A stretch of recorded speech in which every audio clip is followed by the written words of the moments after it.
Ladies and gentlemen, recorded in Fredericton, New Brunswick, Canada.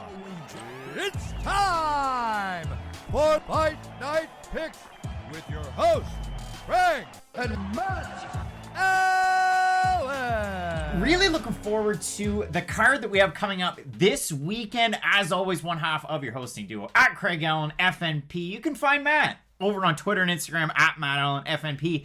And of course, we have UFC Fight Night Blaydes versus Lewis. Finally, of course, the first pairing had to be kind of shuffled around. It was unfortunate that we did lose that fight late last year, but look at this fight card, Matt. We already have 15 fights scheduled. I know a couple have been shuffled around. Pat Sabatini in for Mike Trizano taking on Rafael Alves. And you look up and down through this one, Matt, we've already talked about a few of these fights. I mean, you look at that main event, but also Sergey Spivak, Jared Vanderaa, that one was moved around. We had Aiemann Zahabi taking on Drako, the great Drakolini Rodriguez.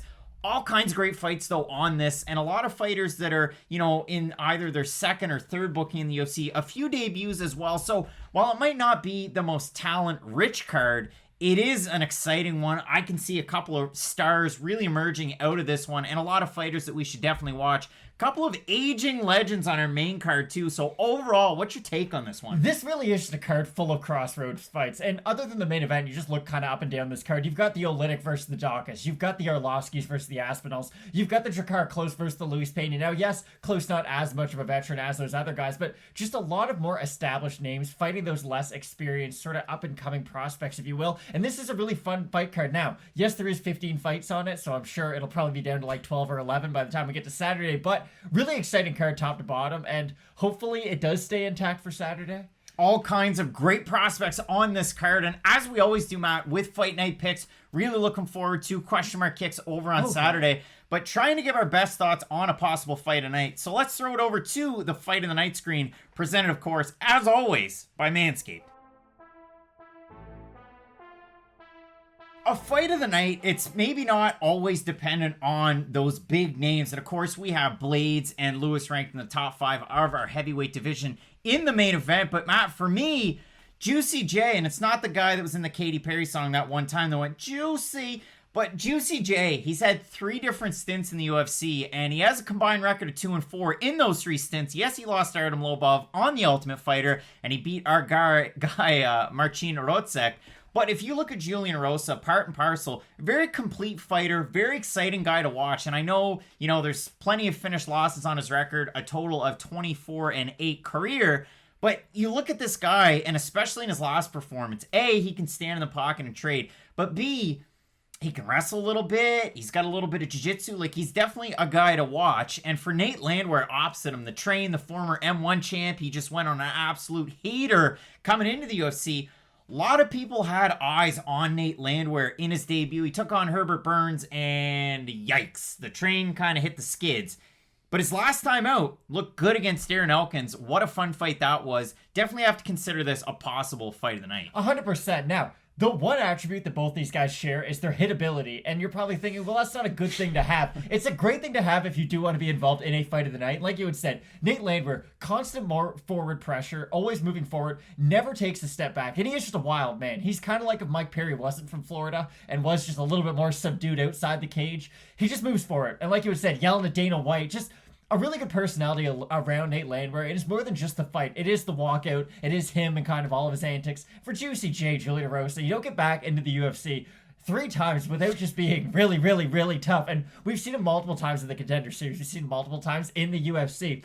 He's never out of a fight. You can even go back to the Sean Woodson fight where he was a massive underdog and everyone, including us, completely counted him out. And you just see he weathers the storm. He can take those big shots from Woodson and just sort of can get himself back into the fight as it progresses, and he's never completely out, no matter how bad it looks for Julian Erosa. So I do agree, this is one of the more fun fights on this card. This is going to be a great one. I'm sure Nate Landwehr is probably going to haul Julian Erosa into some sort of dogfight, hopefully in the cage, not outside, but it's one of those ones that you definitely want to pay attention to, and it should provide fireworks at 145 pounds. And our second pick for a possible fight of the night, Canadian Aiemann Zahabi back in the UFC octagon. It has been a long time since we've seen Aiemann Zahabi, almost 2 years. We're getting very close to that. This fight was originally scheduled closer to the end of the year. We had already talked about it. Zahabi, Rodriguez, the newcomer at 7-1, a guy that spent time with King of the Cage.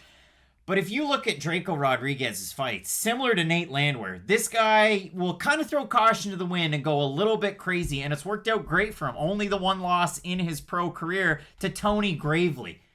Tony Gravely. It was a 5-round fight. It was, pretty much all Tony Gravely in that one. But Drako Rodriguez, aside from that, has put on some very impressive performances. And from Aiemann Zahabi, when he's not thinking too much and he just lets everything go, he's the type of guy that can put on a very impressive performance. And I know if you look at his last 2 fights, both of them losses, one to Ricardo Ramos and then to Vince Morales. Maybe not the best fights for Aiemann Zahabi, but he had flashes in that Ramos fight. And if he brings it all together, you want to go back and watch a fun fight? Reginaldo Vieira, which is a fight that we were at, his one and only UFC win back at UFC Halifax, that was a really good one if you're a big Aiemann Zahabi fan. So if he can bring it all together, and if he matches up well against Drako Rodriguez like we know he could in this one, this could be a possible fight of the night. Oh, I agree 100%. Now, a lot of ifs you just threw out during all of that, but I do think this is going to be a really fun fight. Zahabi is the more technical out of the two, but like you had mentioned, with Rodriguez's striking, just his fighting style in general, he's going to force a brawl out of Zahabi, so it will be a really fun fight to see whether or not the technique and the footwork of Zahabi will be enough to just get over sort of the general craziness, if you will, of Drako Rodriguez. So another really fun fight, and that's the thing. These fights that kind of get buried on the prelims, you're probably not that excited for, but there are some absolutely phenomenal ones out there, and this is just one of all. There's 15 fights in this card. There's a lot of great fights top to bottom, and yeah, this is just one of the top ones. This is one that we're definitely looking forward to, and from Aiemann Zahabi, it was a COVID test that ended up positive. He couldn't make it to the States for the original booking. Coming in from Montreal, Quebec, Canada to this one, so we're really looking forward to it. Our 2 possible fight of the nights. As always, those Fight of the Night screens presented to you by Manscaped. Head on over to manscaped.com. Use the promo code FNP. You're going to save 20% off your order and get free shipping. Make your testes your besties. Matt, I'll talk about my testes a little bit later on. Maybe I'm wearing my Manscaped underwear right now. But make sure you head on over there. Supporting the sponsors help us as well. And if you want to help us directly, maybe head on over to fightnightpicks.com. We've got some great articles over there. We got one in the chamber with a really interesting fighter from our own Joshua Hart. So fightnightpicks.com. You got the store. The Under Armour hats are over there. And hey, maybe we're getting ready for baseball season in February. We get the Fight Night Picks baseball jersey as well. Something cool to have for yourself. Hang it up, wear it. Maybe you're hanging out watching the fights on a Saturday. You're going to watch a 15-fight card hanging out with the boys. You want to support them? You wear that baseball jersey. Now, Matt, like I said, I'm really looking forward to this fight card. A lot of great fights on tap. You got the former WEC champ, Eddie Wineland, taking on John Castaneda. We've got some aging heavyweights on here as well with Andrei Arlovski and Aleksei Oleinik. It's a lot of great action. I'm really looking forward to this one, Matt. So, as we always say with Fight Night Picks, let's get into it. What a great fight we have in UFC newcomers. Rafael Alves taking on Pat Sabatini. Sabatini in 8 days' notice, replacing Mike Trizano, who was out due to an ankle injury. And Matt, for both of these guys, former champions from other organizations. For Rafael Alves, the former interim lightweight champ with Titan down in Florida. And for Pat Sabatini, the former featherweight champ with CFFC. Now, he had 2 different reigns as their featherweight champ. His last fight, he won his belt back. Now, if you go back to early 2020, one of the nastiest injuries I've seen in a fight, and as soon as Pat Sabatini's arm broke against the one and only 5-3 at the time, James Gonzalez, you knew the fight was over. It was awful. It was disgusting. He came back just months later, and he was able to pick up a really big win against none other than Jordan Titoni, who was 7-5 at the time. You go back and watch that fight, Sabatini really just had his way in the fight. He just kept landing his right hand up against the cage, and he eventually got the win there. And then in his next fight against Jesse Stern, who was 10-3 at the time, picked up a big armbar finish. Now, Matt, Pat Sabatini's taken on a decent level of competition throughout his career. Those last 2, little salty. I mean, if you look at Stern's record, maybe he hadn't fought in a little over a year. Maybe he hadn't fought the highest level of competition. There was an 8-8 and a 3-3 before this fight with Sabatini, the former champion with the organization. But he's picking up wins the way you would hope a guy would pick up wins in coming into the UFC. And if you look at Rafael Alves, I mean, holy smokes, this guy is on an absolute heater of a win streak. If you go back and look at some of the names too, they're definitely names that you'd recognize from that regional scene. Rudy Morales with Combate, Guilherme Miranda with Titan, Belbit Nazarov with Titan. Then he gets the win on Contender Series. And listen, that was a great fight that he had if you watch the fight against Alejandro Flores. And then before that, and this is where it gets interesting, he fought Felipe Douglas over with Titan. He gets that interim belt. There was a long layoff between fights, and it's interesting to see a guy like that, especially with, a record of 19-9 at the time. He's 30 years old. He was on Dana White's looking for a fight on that Titan card against Felipe Douglas, and here is the exact quote from Dana White. He said, normally with the record Alves has, I wouldn't be that interested, but he looked impressive. Kid's a great athlete. And so he just waited. They offered him a chance on Contender Series, and he waited almost a year and a half to take on, like I said, a really tough out in Alejandro Flores. So you got Alves coming in here, really, really heavy-handed, somewhat reserved, and that's the weird thing, because we see two totally different Rafael Alves in his fight. Well, you say reserved, and it's interesting, too, because sometimes he will just throw caution to the wind, and he does put a lot behind his shots, and that's something that concerns me a little bit, but also he's going to make Pat Sabatini pay quite a bit in this fight, because Alves, although he doesn't throw a lot of strikes, he throws a lot behind all of his strikes. And he will throw, it's just crazy kind of 1-2 hook combo. And then he might throw in a kick, and then it's reset. And I'm going to throw my big power shots and then reset. When those power shots land, they will start to accumulate, especially as the fight progresses. And the great thing for Alves, too, if the striking is going very well, and let's say he is starting to piece up Sabatini throughout that first round, going into the second, if Sabatini shoots for a takedown, Alves is very dangerous on the ground. And when you do go through his record, tons of not only knockouts, but submissions as well. And that's the great thing for Alves. He always has that in his back pocket to where if he is getting the better of the striking exchanges and his opponent tries to just, panic, take him down, he's got that great guillotine. That's something we talk about a lot with the Nick Lentz of the world, the Brian Kelleher's of the world. I'm not putting Rafael Alves in that category just yet.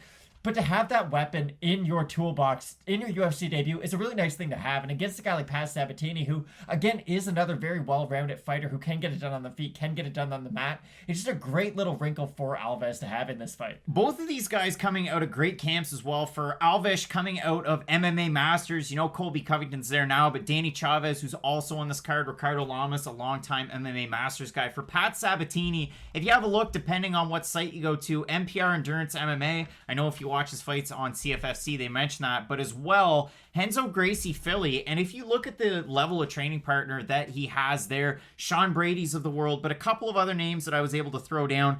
Jeremiah Wells, that, UFC signee, who was supposed to have a fight last year that kind of fell out on late notice, as well as Jonathan Webb, fellow UFC vet as well. So some good names for both of these two guys. Very accredited in jiu-jitsu. They both are as well. They're both Brazilian jiu-jitsu black belts. And that's the thing. For Alves, we see it where in certain fights, I think the prime example is a fight against Guilherme Miranda. He just shoots in as quick as he can, just lands an absolute crazy flurry of attack, and then he just kind of pulls off a little bit. And you'll see that in the Alves fights where he goes wild and then he just takes time off and he just kind of mirrors his opponent, stands there. He'll throw a single shot, maybe the 1-2, maybe he'll throw in a leg kick as well. I know if you go back and watch his fight it was the one against Belbit Nazarov where Alves hurt his right leg and then right at the end kind of able to get the guillotine choke. And if you watch the fight against, it was his last one against Alejandro Flores, it was kind of a fight where Flores was fighting on the back foot, but he was landing quite a bit, which you could definitely see Pat Sabatini doing in this fight. And then Alves decided, you know what? My nickname's The Turn. Well, I'm going to turn the tables. I'm just going to run in, throw one shot, pull guillotine as tight as possible, and he finished that fight. So it was an amazing finish for Alves. And if you go back and, again, watch those fights with Titan, he had a bit of a fluffer, I think. And, if you've watched any dirty movie, they have fluffers to get those guys ready for the show. For Alves, there was one fight, they had him listed as 5'11" with a 70.5-inch reach. Another fight, he was 5'7" with a 70-inch reach. UFC and Dana White's Contender Series had him at 5'8", 68 inches of reach. So I don't know who was holding the measuring tape, but apparently they didn't know what they were doing with Titan. And we're going to take the UFC's numbers off of that. So for Alves, we had two comparables. I will go with the Pat Sabatini comparable. I'll give you the Alves one here. Okay, so just one last point from me too on this fight. This fight could be a little dangerous if you are high on Alves. And I'm not going to give my prediction away just right yet, but this fight could go similar to the Luis Cote Sasha Palatnikov fight, where you might see Alves constantly pushing forward, landing big power shots, but he might tire himself out landing those power shots. And I think that's an important point we have to make. I think I can lend credence to that too, because if you look at Alves, heavily muscled at 155 pounds. And again, the last fight was at 145. This one's at 145. A lot of different sites have him just listed straight up as a lightweight. I know there's usually some lag on the old interwebs, but at 45, he looked good in his last fight. He weighed in at 146 pounds. But that's the thing. Heavily muscled guy, not the tallest guy. I know Titan again, kind of fitting with the numbers. But you're right. You could really gas out if you go for that early push against a guy like Pat Sabatini. Well, especially the ways he throws his punches, too. If you're just throwing a lot behind your shots and you're never landing, you're just whiffing on everything. And that's just going to draw your momentum away and get you more out of position. Against a guy like Sabatini who can throw straight shots, it's not that I think Sabatini's a more powerful guy by any means, but it might be one of those Macy Barber, Alexa Grasso situations where the one who does throw the straight shots, if you catch Alves while he's throwing some big bomb, he's out of position, you might be able to hurt him with a straight shot down the middle.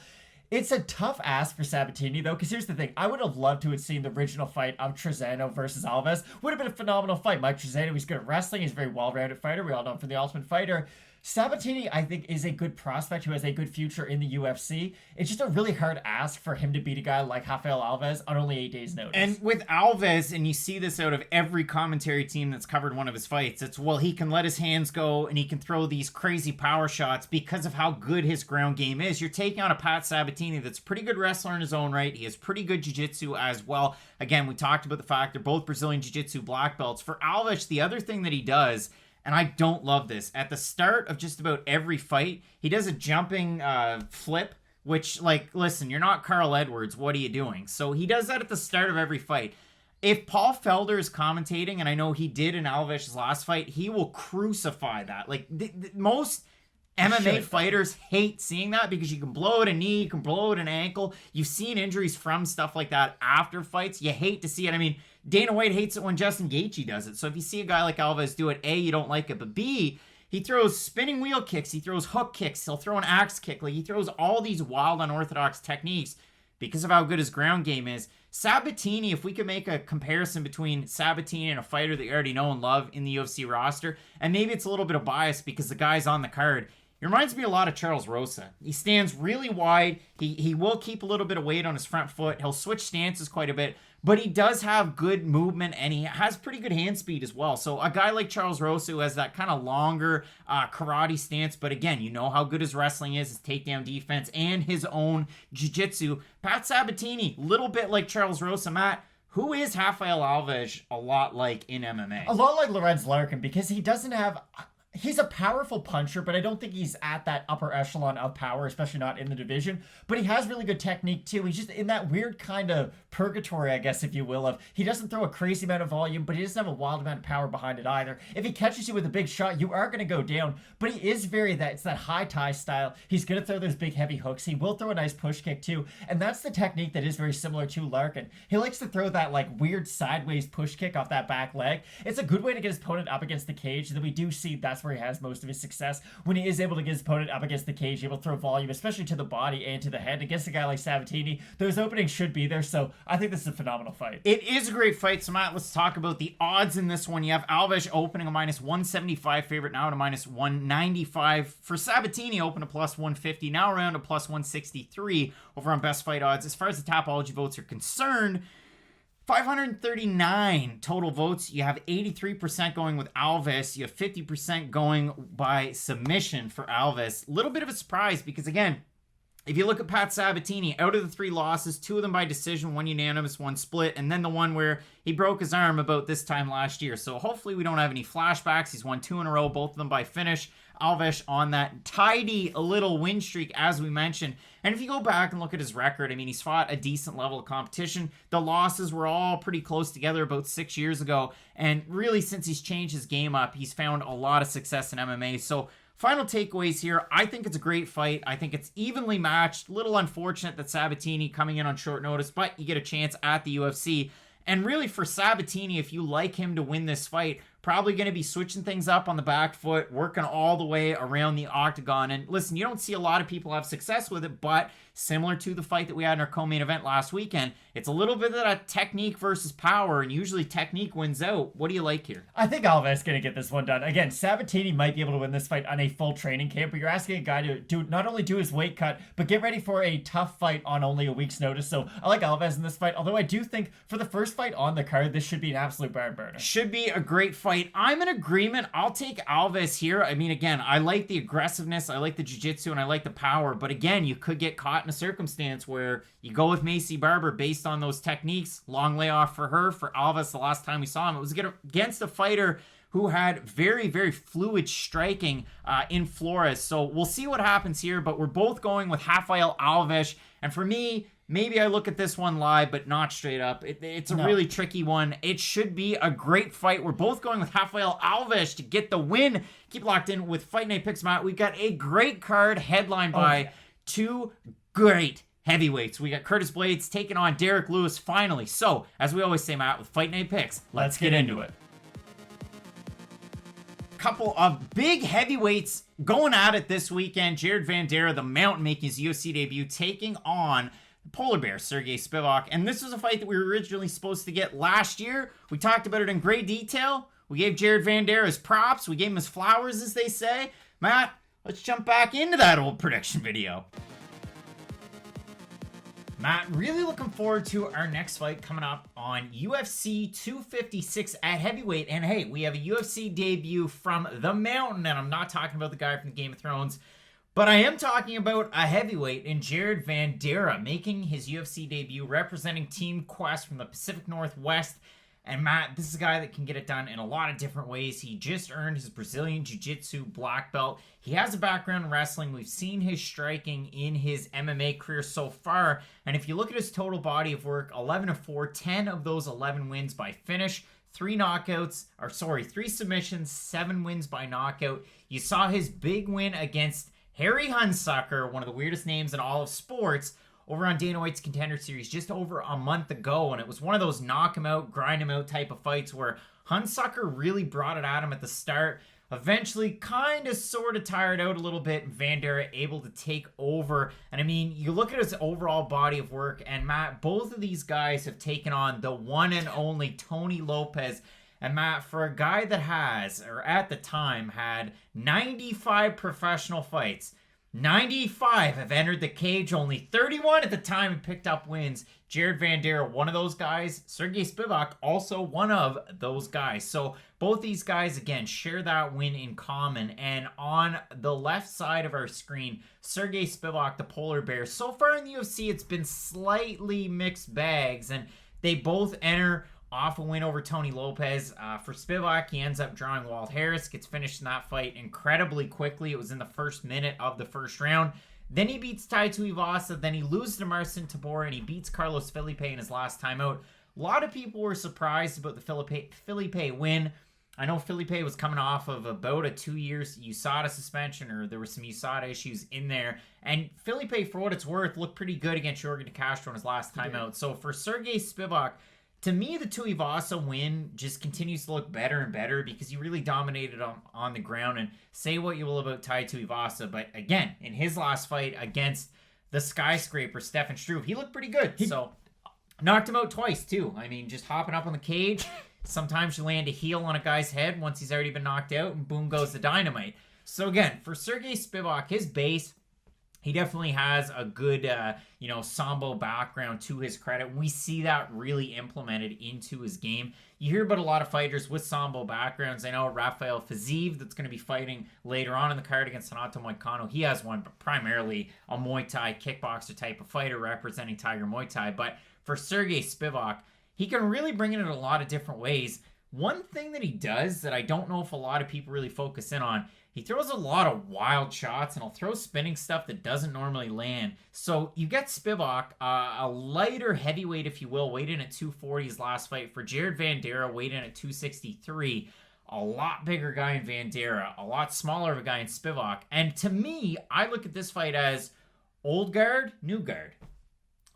I see it a little bit differently, I have to be honest. Jared Vanderaa in that Hunsucker fight, It wasn't always great, the fact that he was so much bigger. He did have really good positions in that fight, but the start of that fight, he was at a big speed disadvantage. And not to say Sergey Spivak's going to be the guy to go out there and really outstrike Vanderaa and expose him on the feet. Just something to kind of look forward to moving forward. The smaller guys and that speed did really give Vanderaa issues. Now, of course, it's really easy to say he came back and he won that fight by first round TKO due to ground and pound. So it's not like it was that bad of a performance from Vanderaa. It will be interesting, though, because Sergey Spivak, we've seen him dominate in the grappling, but we've also kind of seen him dominated at other points. The Marcin Tybura fight, and I know Tybura is kind of weird because in some performances he looks really good, like in the Spivak one, and then in other performances he just looks tired and doesn't really do an awful lot. So it does really vary case by case, especially with Spivak, but I do like a lot of the positives that we have seen. I do think I do think the Tai Tuivasa fight was a really good one, and it did show that I was worried in that fight because Walt Harris, phenomenal striker, really explosive guy, and he was able to get to Spivak very fast, and the first shot he landed pretty much put him down.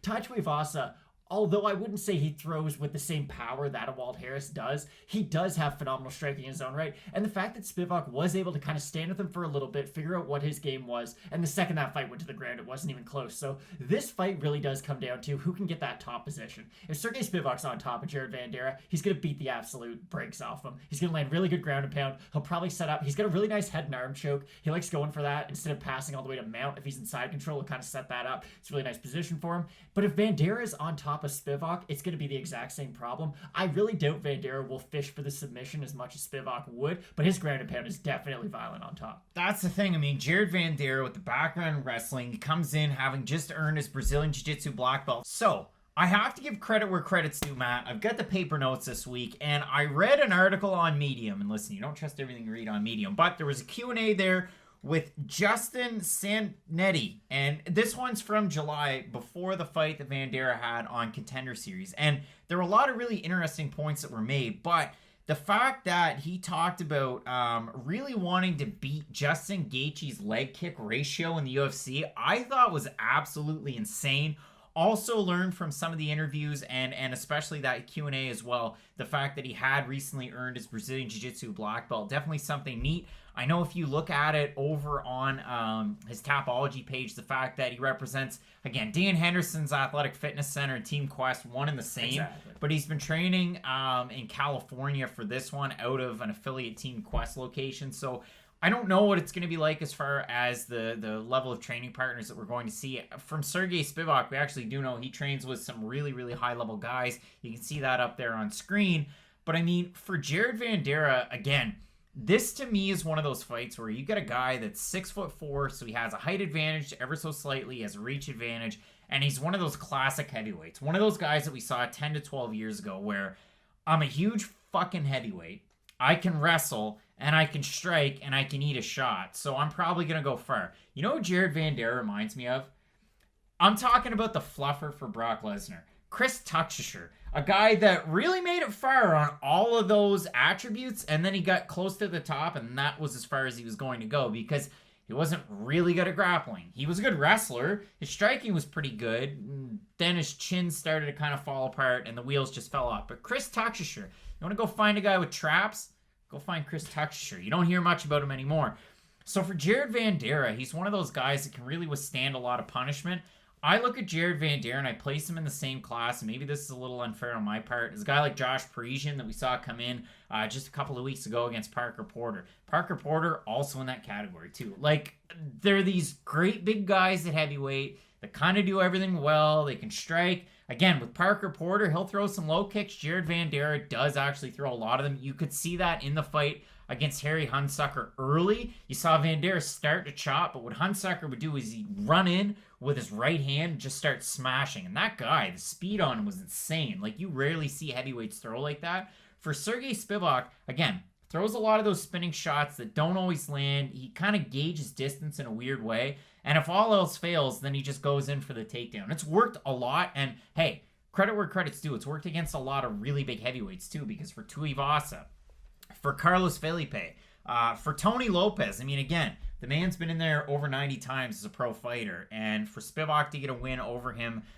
2 years ago with WWFC, that's a good win. It is a quality win. It is, and I gotta be honest, I think the size of Jared Vanderaa is actually going to be a big detriment in this fight. Sergey Spivak does one thing that really takes advantage of his opponent's immense size, if you will. That's single leg takedowns, and there's a reason that Daniel Cormier really only uses single legs, especially at heavyweight and light heavyweight. The bigger you are, the harder it is to balance on that one leg. Now, if you are dealing with like a Marcin Tybura type, size-wise and the physicality, he'll be able to sort of bear on you and get the leg free. But with a guy like Jared Vanderaa, I do see Sergey Spivak fishing for that single leg, really making him tired. And as the fight progresses, Spivak is one of the few guys at heavyweight who is fresh for 3 rounds. He does have a pretty good output. And in the Carlos Felipe fight, he rallied in that fight. It was very close for the first 2 rounds. And the 3rd round, it wasn't even close. And he completely dominated a Brazilian Jiu-Jitsu black belt on the mat. And to me, that was a very impressive performance by Spivak. Maybe not against the most impressive opponent, but I did really like his performance in that one. So may have given away who my pick is a little early, but that's definitely where I'm leaning. If we look at the odds, Matt, I actually think that they're insane. I think the opening odds made a lot more sense, but right now Sergey Spivak a minus 228 favorite, open at a minus 145. If you look at Jared Vanderaa, he's right now a plus 184, opened up at a plus 125. We're on Tapology at a 535 total votes, 84% going Spivak, 51% going submission. I would not feel all that confident in that pick. I mean, I will agree. I'm going with Sergey Spivak. You just have to make a case for both guys because, again, with Jared Vanderaa, he's got a wrestling base. He's got a Brazilian Jiu-Jitsu black belt. He's coming out of a camp and a pedigree that's bred a lot of really good wrestlers and a lot of guys with staying power. I do worry about the amount of punishment that he takes on the feet, though. And if you look at Jared Vandeera's overall record and the guys that he's fought, it's pretty weak. I mean, you look at the Tony Lopez win, that is good. We talked about it. Spivak finished him. Vanderaa beat him by decision. Harry Hunsucker, though, it was a layup of an opponent if I've ever seen one, and he really brought the fight to him. And if you look at his record, going into that one, Honeysucker beating guys 9-14, 15-7, 1-0, 2-5, pro debut. Like, he hadn't faced the best level of competition. You look at Vandeera's losses just a year ago, Renan Ferreira. I went and watched a bunch of Renan Ferreira fights, got really excited about him. So maybe we end up seeing him in the UFC at some point. But the guys that he beat in EFC when he was a champ, I mean, Ricky Micholas at 7-7, Ruan Potts, a UFC legend. He beat him at the time when he was kind of over the hill. And Elvis Moyo, who's 8-5. So again, that level of competition really hasn't been there. I do like the guys that Sergey Spivak has faced. I like the Sambo background. I like the fact that if this fight gets into a clinch, I have a lot more confidence in a guy like Sergey Spivak with the upper body throws that he's going to be able to have. And you talked about it. He has a great single leg. Bringing all of those things together into an MMA fight, I really do favor the younger fighter in this one. So I will side ever so slightly with Sergey Spivak. But to me, this is a push or a pass on my card, if anything. So I do agree with you. I like the odds a lot more when they open. Although I am picking Spivak, the fact that he's minus 230 doesn't make any sense, really. It will be an interesting fight because, again, Vanderaa does have the wrestling, and we could see him try to take down Spivak, but I do see it once the fight hits the mat. When it comes to the overall grappling of both guys, I just trust Spivak a lot more. I know that if he is going to go for the ground and pound, it might open up submissions, whereas for Vanderaa, he might just keep on pounding away, and it could even be a detriment. He could gas himself out, and against one of the more... It's hard to say athletic, but I would say one of the more active, if you will, heavyweights who he does have a good output, he does have good footwork. You know Spivak's going to have that staying power through 15, and I like Spivak in this one. We're going to update you here as far as this one's concerned. I mean, right now, Sergey Spivak, a minus 225 favorite at open, now a minus 229 as of Monday evening. And if you look at Jared Vanderaa, open at plus 190, now at a plus 183. If we have a look at the Tapology votes, might not be to anyone's surprise. 784 total votes, 87% going with Spivak, 45% by decision, 37% by submission. So if we're giving our final takeaways here, I mean, really gave Sergey Spivak a lot of props for not just the cardio. He's not one of those giant heavyweights. Again, Jared Vanderaa could have a great deal of success if he can stuff some of those early takedown attempts, but Sergey Spivak, a known Sambo practitioner and a guy that really has that staying power, especially with the wrestling. So for me, I'm sticking with the pick of Sergey Spivak. What are you thinking here? I like Spivak in this fight. He really only loses to, I hate to say the upper echelon, but most of his losses are only to those top 15 guys in the UFC. It is really hard to beat a guy like Sergey Spivak. He's just so well-rounded. He's got great top control, and he's been in there with some of the best in the division, so I agree. I like Spivak. Matt, you know that Tony Lopez is sitting at home watching this fight, but yeah, we're both going with Moldova's Sergey Spivak. You don't get to hear Moldova mentioned enough in MMA, but there you go. To the people of Moldova, we thank you. So, Matt, we have a great card coming up this weekend, of course, headlined by Curtis Blaydes taking on the Black Beast, Derrick Lewis. You're going to want to keep it locked in for that and more. And as we always say, Matt, with Fight Night Picks, let's get into it.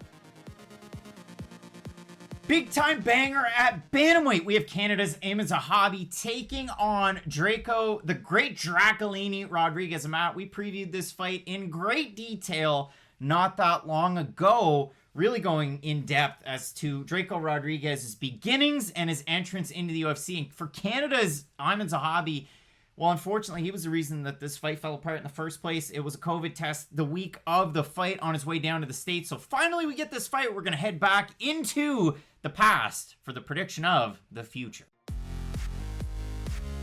Really looking forward to our next fight at bantamweight, and we have a UFC debut for Drako, the great Drakolini Rodriguez, taking on Aiemann Zahabi. Matt, for Aiemann Zahabi, it has been a minute since we've seen him in the UFC, and I had to go back and watch all of the UFC tape on him because, hey, it's been, 4 years, almost 5 years since he was on the regional scene. And for Aiemann Zahabi on the Canadian regional scene, went 6-0, all 6 wins by first round finish, 3 of them by knockout, 3 of them by submission. At a time, he was a brown belt in jiu-jitsu. He's since upgraded. He's a black belt in Brazilian jiu-jitsu. And in the 3 UFC fights, just so happened, Matt, that we were there for his UFC debut in Halifax, Nova Scotia, Canada. Brian Stan, Todd Grisham on the call for that one. And in that fight, Aiemann Zahabi, it was a really good fight. It was against Vieira. And with Reginaldo Vieira, he won the Ultimate Fighter Brazil Season 4. I know he got knocked out in the quarterfinals, came back, won. And he had this fight against Zahabi where they really marketed the Canadian, the fact that his brother's, of course, Faraz from TriStar. He's a really technical fighter. And if you go back and watch that fight, when Zahabi had his most success, it was crashing forward. It was always setting things up with his left leg when he's from the orthodox stance. He'll switch to southpaw, but the weird thing is he doesn't throw a lot when he goes southpaw. It's almost to just close distance and offer a different look, but it's not like he really pumps the jab out there. It does a whole lot with it. It's just to throw something different. So in that fight against Vieira, he wins it. I had scored at 29-27 for Zahabi. Then you look at his next fight, UFC 217 on the prelims, taking on Ricardo Ramos. And Matt, you think about that fight, you think about the finish, but before that, Zahabi was having a lot of success in that fight. It is always odd when you look at a fighter and you try to think, okay, where did they fight their best fight? Well, for Aiemann Zahabi, he fought his best fight in a loss. And not just a loss, it was one of the more vicious knockout losses you'll ever see. Because he gets, double spinning elbowed, not something you see all that often in the UFC. It was very strange, though. When Aiemann Zahabi fights like he's playing Dance Dance Revolution, his feet never stop moving. He is always doing something with his feet, whether that is switching stances. He does do a lot of in and out movement. Not exactly like a Dominic Cruz, but he does try to send you a lot of feints, and he doesn't always throw punches to do so. In the Ramos fight, he did well on the feet. He was in really good clinch work. And the real key for Aiemann Zahabi is when he lets his combinations go, he does have really good success, because we saw it kind of similar to a Gavin Tucker last weekend, where when he was throwing in combination, he was having a lot of success. Maybe the first 2 would land on the arms, but then that would open up the third strike. And with Aiemann, he has a very similar game plan where he is going to dart in, throw his combination, try to get out of distance. He can get caught, though, and we have seen that before. Sometimes he will try to extend the combination if he thinks he is landing well, and he is susceptible to the counter on that, and that worries me a little bit against a guy like Drako Rodriguez, who does have big power at this weight class. And for Zahabi as well, just last point, he is good at wrestling, but I wish he did more of it. Again, we talk about his jiu-jitsu credentials. It's not like he's a fighter who goes out there and really tries to get the fight to the mat constantly. If it does end up there, he is more than happy to oblige, but it's very odd that a guy who does have such a good grappling acumen doesn't actively use it in more MMA fights. I think Drako Rodriguez is going to bring it to him in that way, and that's why I think this fight is a lot more competitive than the odds. And then at the same time, you look at Zahabi, he's been off for, almost a year and a half, and that's the thing. You look at his, his pro career so far. 1 fight in 2012, 2 in 2014, 2 in 2015. Then he fights once in 2016, twice in 2017. then 2019, then 2020. It's been a lot of inactivity, and I went back and read an article and a bit of an interview that he did with Alves up here in Canada, which is the French language arm of TSN, which is our Canadian version of ESPN, to make that complicated for anybody that's not a Canadian or French language speaker. But the crux of the interview that he did was the fact that A, it sucks that I've been off for so long. B, I'm on the call sheet and I keep accepting fights, but guys turn me away. And he's not really in a position to take fights because he's lost 2 in a row. And the other thing about Aiemann Zahabi is that, and they've said this on broadcast before, he's the type of guy, and we talked about this with Adrian Yanez, so same division, last week on This Week in MMA. Hey, do you watch a lot of tape on your opponents or do you trust the coaches? And he's like, well, I was on the regional scene, so there wasn't a lot of tape, but now I'm going to watch more of it, and I really incorporate it into the game plan with my coaches. For Zahabi, he's one of those guys that goes out and does a ton of film study, and it's almost like he over-prepares for fights, and I think that's a trouble of, well, my brother's Faraz, and I stay at the gym, and he talked about this in the interview too. Well, I make money during the day because I'm associated with the gym, so fighting's just kind of like out there. I wish I could fight more, but at the end of the day, I've got the gym. For Drako Rodriguez coming in here, this was a guy that got passed over, and I remember this story. At UFC 239, he was supposed to come in on short notice and take on Chito Vera, and King of the Cage wouldn't release him from his contract. Unfortunate. It was after he had fought Tony Gravely for the belt and had lost. It was after he got a win there. I want to say that was January 2019. And then he was looking forward to taking the fight against Chito on short notice. He was originally booked for a King of the Cage main event against Johnny Munoz Jr., who ended up in the UFC as well. That fight fell through. Then he had one more fight with King of the Cage. At the time, the promoter and co-owner said, well, he's got 4 fights left in his contract. I know what the promoter is actually trying to do, and it's kind of weird, and you might not agree with me here, but Drako Rodriguez is young. I mean, the guy's only, 24 years old? The promoter wanted him to kind of grow in the promotion where he didn't have to take a fight way too soon. And I get it, but at the same time, if you're Drako Rodriguez, you're going to petition hard for that UFC debut. Unfortunately, he had to wait. He ended up taking a fight on Dana White's Contender Series this summer against Mana Martinez. Got a first-round triangle choke. It was a wild fight. It was a fight that was pick'em odds. But I went back and watched a ton of Drako Rodriguez tape for this one. This guy's wild as f***. Like, you look at 6 of his 7 wins are by finish. He has a 13-0 amateur record, which is insane. That's too much of an amateur career, if you ask me. It started when he was 19. And the fact that he has all these armbar, triangle choke, guillotine, what else? His first pro fight, another guillotine. He was a white belt in 2018. It's crazy how aggressive he fights. Now, the level of competition is a bit of an issue. Again, Mana Martinez getting that win was a big deal. So credit where credit's due. And that has to happen. When you're a guy in the regional scene, you're beating the guys you should beat. Then you go up on the big scene. You get a win like that on Contender Series. You get a contract. He deserved it. Kudos to him. UFC fans and prospect fans have had their eyes on Drako Rodriguez for a while. I got to talk about that Tony Gravely fight, though. Gravely! King of the Cage, territorial conflict back in 2018. He gets beat pillar to post by Tony Gravely. And listen, Tony Gravely's a good fighter. That was his last fight with King of the Cage. Then he went and dominated CES. Then he ended up in the UFC. But when he had that fight, his takedown defense wasn't great. He was fishing for submissions, but he got beaten on the ground all 5 rounds until he got finished at the end of the 5th. I worry about that a little bit, and he's still a little green, but overall, this guy's such a good prospect. His hands are great. His aggressiveness is awesome, and he doesn't give a damn about what belt color you have in jiu-jitsu. He is going to go full bore, balls to the wall, and that should make for a really interesting fight here against Zahabi. Okay, I don't know if we can take a lot from the Gravely loss, because just Gravely doesn't fight at all like Aiemann Zahabi. Gravely is a much more dominant wrestler than Aiemann Zahabi, and again, I would love it if Aiemann Zahabi fought like Tony Gravely. He'd probably have a ton of success because he is so good on the ground, but he's one of these guys who, I don't want to say he's fallen in love with his hands, but he is much more happy to get into a striking exchange than he is in the grappling, and it is a very curious case when you do have a guy who, belt-wise, he might not be as good as Aiemann Zahabi, but in MMA, his grappling, I would say, at least rivals it, if not better, because he uses it a lot more. So I am very excited for if this fight does hit the mat. I'm really curious to see who has the advantage. The inactivity of Aiemann Zahabi does really worry me. I would like to see him compete quite a bit more. He's a young guy who is improving, so it would be nice if he could get in there a little bit more often. I know he is, and you would mention it, he is kind of in that James Krause level where it's like, okay, I'm making money being a coach at a gym. Fighting's not the most important thing to me, but I still do like doing it. For Zahabi, it's just one of those things. If he was more active, I do think we would see more progression between every fight for him. And this fight is really hard to pick. I know you've got the odds up. They are quite close. They're not really, close. sorry. They're stupid. So Drako Rodriguez opened a -185 favorite. That line dropped just about early last week. He was a -230 at one point. It's coming back up. So right now he's -193. If we have a look at Aiemann Zahabi, he opened a +160, went up as high as a +186. He's now at a +160 again. That line's moved all day towards Aiemann Zahabi. If we look at the Topology votes, they're just silly. 640 total votes, 81% going Rodriguez, 70% by decision. I think if Rodriguez can stay busy enough on the feet, can push a pace, and can stay on his bike for 3 rounds, he can get a win over Aiemann Zahabi.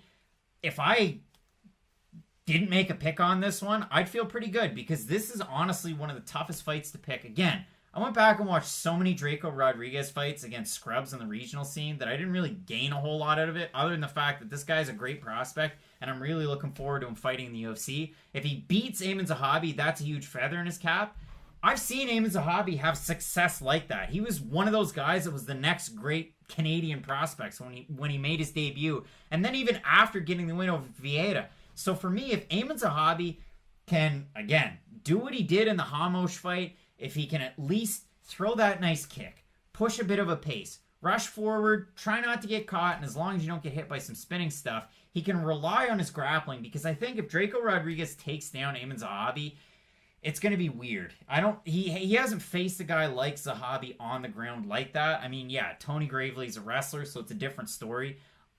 I'm slightly edging Rodriguez in this fight, but again, I would not be surprised if Aiemann Zahabi won it whatsoever. So I do agree, and for a lot of the variables that you have brought up, the movement of Zahabi is going to be really important in this fight, and as the fight progresses, he does tend to get more stationary. We saw that in the Hamos fight. He'll do really well, and he is good at staying active early on in the fight, but he will kind of settle in as the fight progresses, and that does worry me against a guy like Drako Rodriguez, because if Zahabi could stay on his bike thoroughly throughout the 15 minutes, it would be really hard for Drako Rodriguez to find him. But the fact that Zahabi will get a little stationary and plant his feet, I like the activity of Rodriguez, and like you had said, when the fight hits the mat, I'm not going to really predict anything, because who knows how it's going to go, but I do like Drako Rodriguez in this fight. If this gets past a first round, then maybe and this is going to kind of contradict what you said. I might slightly edge one guy over the other, so I'd like to see it pass one round, because with Zahabi, again, he can typically stay on his bike all right. In the fight that he had against Vieira tired, and he just started shooting just kind of like desperation takedowns by the third round. That's why Zahabi's takedown defense is so high. It's because of that one fight, because Vieira went 2 for 13. In his second fight against Hamosh, he kind of stayed on his bike, and again, second round was good. First round was all right. Third round, he was gaining until Hamosh did one spinning elbow, and Joe Rogan, it's been a long time since he's had some good commentary, but in that one he goes, Hamosh is looking for the spinning back elbow. He's kind of loading up with his weight, and then he really landed it to the point where he knocked him out cold. And then, we didn't even talk about it, but the fight against Vince Murdoch just pressured him, switched stances, threw low kicks, really threw the kitchen sink at him, and just frustrated him overall. And you can tell Zahabi's a cerebral guy. In that interview with Alves, they talked about the fact that he's been reading a lot of psychology books, trying to be mind over matter, trying to really press a pace within himself to put on a good fight. So I'll be interested to see which Zahabi we get in this one. Now, as an update, as far as those odds are concerned, Drako Rodriguez opened a -204 average on best fight odds, kind of trending around a -190. If we look over at Canada's Zahabi, open a +167, now at a +157 or thereabouts. And if we have a look at the total Topology votes, 749 of them, 82% going Rodriguez, 66% by decision. All I really have on this is what I had before, is the fact that Drako Rodriguez is incredibly wild. He takes tons and tons of risks. It usually ends up in a finish. If he's able to kind of bring his technique together, I think he could be a really interesting prospect in this division. And for Aiemann Zahabi, hasn't won a fight in almost 4 years. It's 3 years and 11 months ago. We were there. That was the first UFC show we ever went to. Just kind of crazy to think that even in that fight that Zahabi had against Reginaldo Vieira, really close fight, the Hamosh fight, he had some success in that one before he got knocked out by a spinning back fist and then another spinning back fist.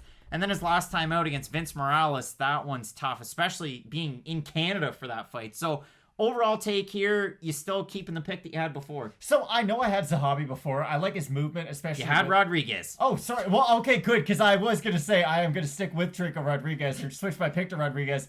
Again, you had mentioned he take a lot of unnecessary risks, but against a guy like Aiemann Zahabi, he's a good striker. He's not a powerful striker by any means. So even if you do leave yourself open with some of those big overhands and big hooks, Aiemann might be able to catch you, but I don't think he can catch you hard enough to really make you pay for it. Should be an interesting fight. I wouldn't be surprised if Zahabi is able to get the win, but I'm going to go with Rodriguez. Matt, both of us going with Drako Rodriguez, but definitely one that I would keep off of my card because as far as those odds are concerned, Rodriguez at about a 2-1 favorite, not for me. So we'll see what happens in this one. A possible fight of the night on our cards. Really looking forward to it. And we have a great card coming up. I mean, Ketlin Vieira taking on Yana Kunitskaya in the co-main event. And your main event, Curtis Blaydes and Derrick Lewis. So keep it locked in with Fight Night Picks, Matt, as we always say. Let's get into it.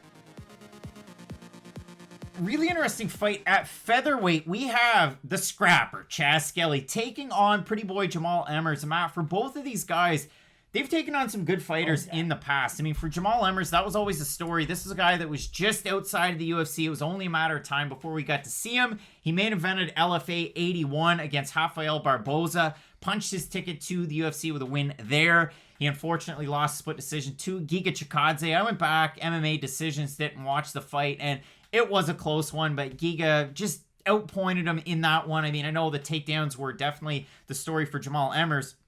They were definitely the story for him against Vince Cachero, who came in on short notice. Originally, it was supposed to be Jamall Emmers taking on Movsar Evloev.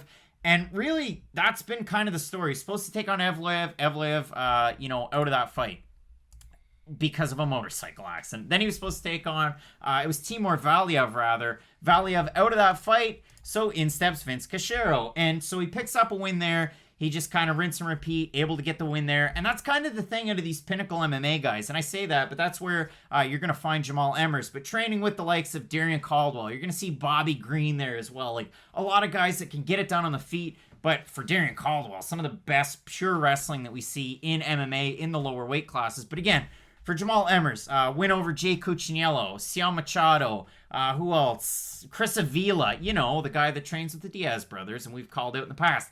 He also has a win over Corey Sandhagen. So that's kind of the story on Jamall Emmers. And we'll get into the technique. But for Chaz Skelly, he's been in the UFC for the longest time. Came in from Bellator in 2014. Loses to Mirsad Bektic. Picks up wins over Tom Ninamaki, Sean Soriano, Jim Ehlers, Edmilson Souza. Loses to The Damage. Darren Elkins picks up big wins.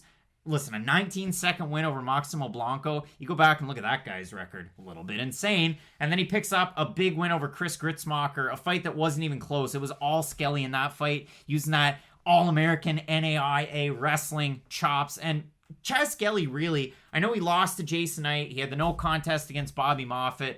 Weird fights for a guy like Chaz Skelly. And then the fight against Jordan Griffin that was booked two different times. He picks up a decision win there. Probably really saved his standing in the UFC, and that's a great win to have, because if you're Chaz Skelly, his wrestling's great, and his jiu-jitsu's pretty good too, and those are two combinations that usually you have one, but you don't have the other. Chaz Skelly has both.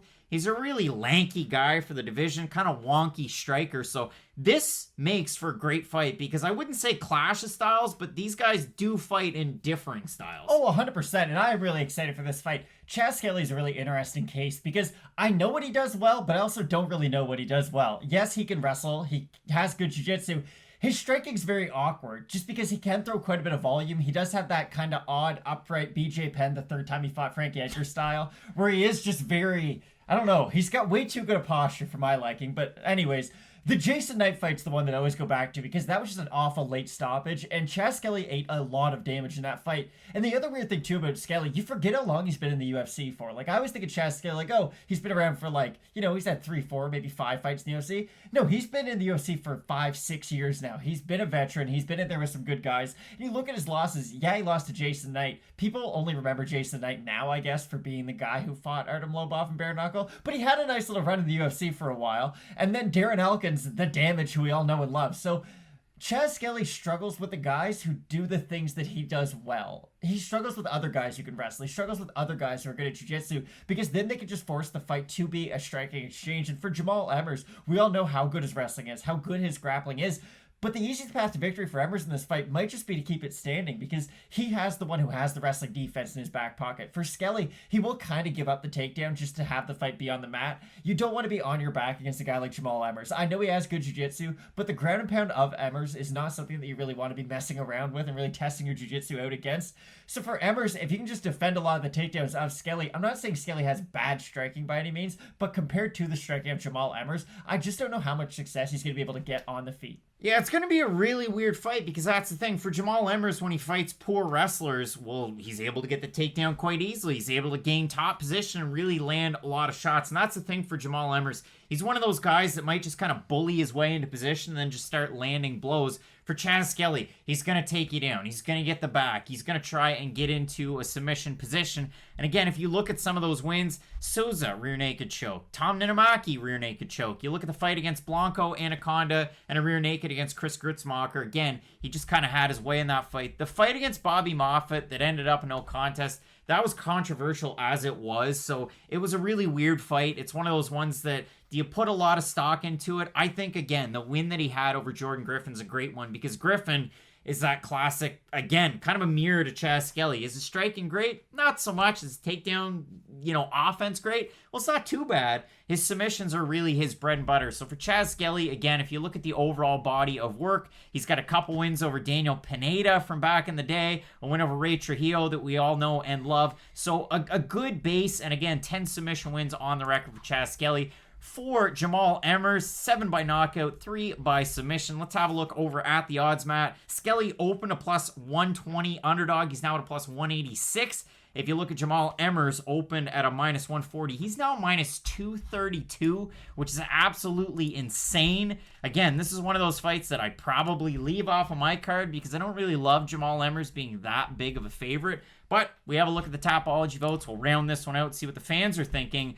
Well, that's why we do this, Matt. This is a toss-up. 758 total votes, 64% Skelly, and 69% by decision. I always find that interesting early on, that the odds are going in favor of Jamall Emmers like a landslide all of a sudden. They just continue to pour in for Jamall Emmers from a betting perspective. But the fans are going with Chaz Skelly. What's your take here? I like Emmers in this fight. I really do. And it's nothing against Skelly, but when we do bring up that Jordan Griffin win, for me, Jordan Griffin's a great win to have in your first UFC fight, your second UFC fight, when you are still quite early on in your career. Jordan Griffin's the type of guy who we point to.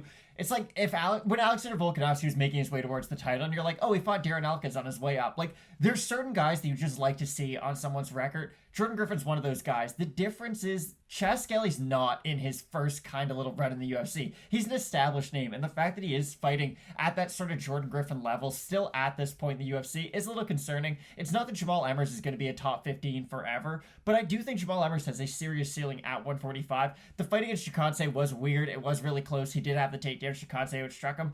But those are the types of fighters that Emmers can have close fights with, and I just think his stock and Shikansei's stock, for that matter, to be a little bit higher than Skelly's. So I'll agree, the odds should probably be a little bit closer, but I do like Emmers in this fight. Yeah, I mean, you say closer, but people keep gambling on him. That's true. True. That's kind of the thing. And if you look at Jamall Emmers again, you look at some of the names that he was supposed to be matched up with against. Alexander Hernandez on an early way up.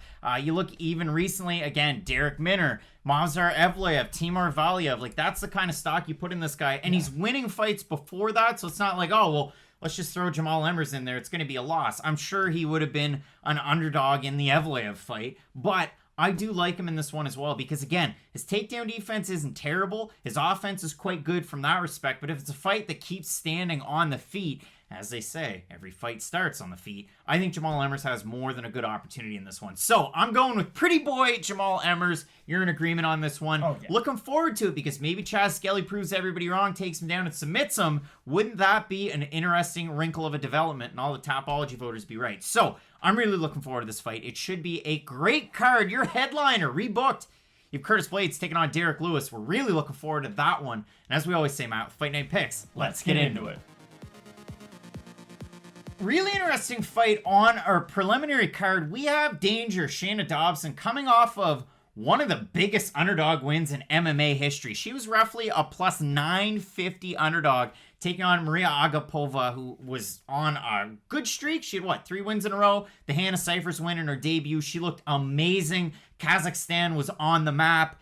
And then Agapova came out super confident, blew her wad in the first, half of the first round. That was bad. And then after that had nothing left. And Shana Dobson, credit to her, has really good cardio, staying power, and decent enough boxing and wrestling to where she got herself out of a bad position, bullied her way on top, and just pummeled poor Maria Agapova. So you have Shana Dobson coming into this one. She bucked that trend of 3-fight losing streak, which has really been the story of 2021, let alone Shana Dobson's 2020. And if you look opposite her, I don't know what Bobby Green thinks about Casey O'Neill, but you're coming after my nickname. We have King Casey O'Neill making her UFC debut. She's 5-0 so far. She was the type of fighter that really smartened up. And listen, she's originally from Scotland, moved at a young age to Australia. Her father, Cam O'Neill, you might know that name, former pro kickboxer. He's the promoter and owner of Eternal MMA, where you saw Casey fight in some of her earlier fights. But Casey, she traveled over to the UAE Warriors promotion. Her last time out, she picked up a really big win over Christina Steliu. And she was 6-3 at the time, Steliu was. And O'Neill looked pretty good in that fight. I mean, you got to give credit where credit's due. Threw a nice low kick, really mixed up the combinations on the feet. But it was really the work that she did on the ground that was able to win out in that one. Again, you get a win by TKO over there. UAE Warriors, UFC was at Fight Island. You get the trend. And she had kind of a bug in Mick Maynard's ear. Got her opportunity in the UFC. But originally it wasn't supposed to be against Shana Dobson. I went back and watched an interview with Low Kick MMA's friend of the show, James Lynch. And when he talked with Casey O'Neill, she said that she was supposed to have a fight against Lucky Lauren Murphy. Signed the contract. She was going through the old COVID protocols, tested positive, didn't feel any symptoms. So they at least kept her around, because you've seen fighters kind of come in on short notice. They can't fight. And then it's like, okay, well, you know, you probably needed more time to develop anyway. We'll give you that opportunity. But for Casey O'Neill, she gets this opportunity against Shana Dobson. Cross-training between Extreme Couture and 10th Planet. She's representing Scotland and Australia. So I threw that one down there in the description. You're probably going to see a lot of Scotland. I think she called herself like a Skazi in a couple of different interviews that I read about. So hopefully I didn't butcher that. But Skazi, I mean, we're from the Commonwealth too, Matt. But you mention it a lot. You look at this fight. And for Casey O'Neill, again, she's got a little bit of the kickboxing in her back pocket. She's got a little bit of wrestling, a little bit of jiu-jitsu. Her wrestling defense isn't all that great, but opposite her, Shana Dobson, you're not going to believe this because, again, I put these stats up if the fighters have had 3 UFC fights, and for Casey O'Neill, she hasn't, so that's why I don't have it for Shana Dobson. 0% takedown defense so far in the UFC. 0% takedown defense. So this is where I'm going to set this one up, Matt, and then I'll let you tee it off. Please do. Casey O'Neill does not have good takedown defense. Shana Dobson's takedown defense, non-existent. Her offense isn't terrible. She's a decent wrestler, and she has all right boxing combinations. I mean, she got pieced up by Priscilla Cachoeira, but they were both going at it. Cachoeira landed a nice right hand. You're going to get knocked out by Priscilla. The zombie girl's going to knock you out sometimes. Shana Dobson, good cardio. Casey O'Neill, slippery on the ground. If this fight is a striking bout, it's really tough to try and cap. I do not love the fact that Casey O'Neill is closing in on a 2-1 favorite. That kind of scares me like a lot. So what do you make of this one? Not a lot of defense in this fight. That's one of the few things I can guarantee. And like you had said, neither fighter has great takedown defense, but both fighters can wrestle offensively. You've seen takedown attempts from both of them. And for Shana Dobson, listen, I've given her a rough time on this podcast, and I'm going to do it a little bit more, but then I'm going to say some positives. I really am. Well, first of all, apologize to her. I will. She did great against Agapova. Now, I was not nearly as high on Agapova as the man sitting to my right, but still, I did not think she had a chance at all to win that fight. So, good job, Shana Dobson. Here's the problem. Her only 2 UFC victories. Now, crazy thing, she is tied with the champ Valentina Shevchenko for most TKO KO wins in the division's history with 2.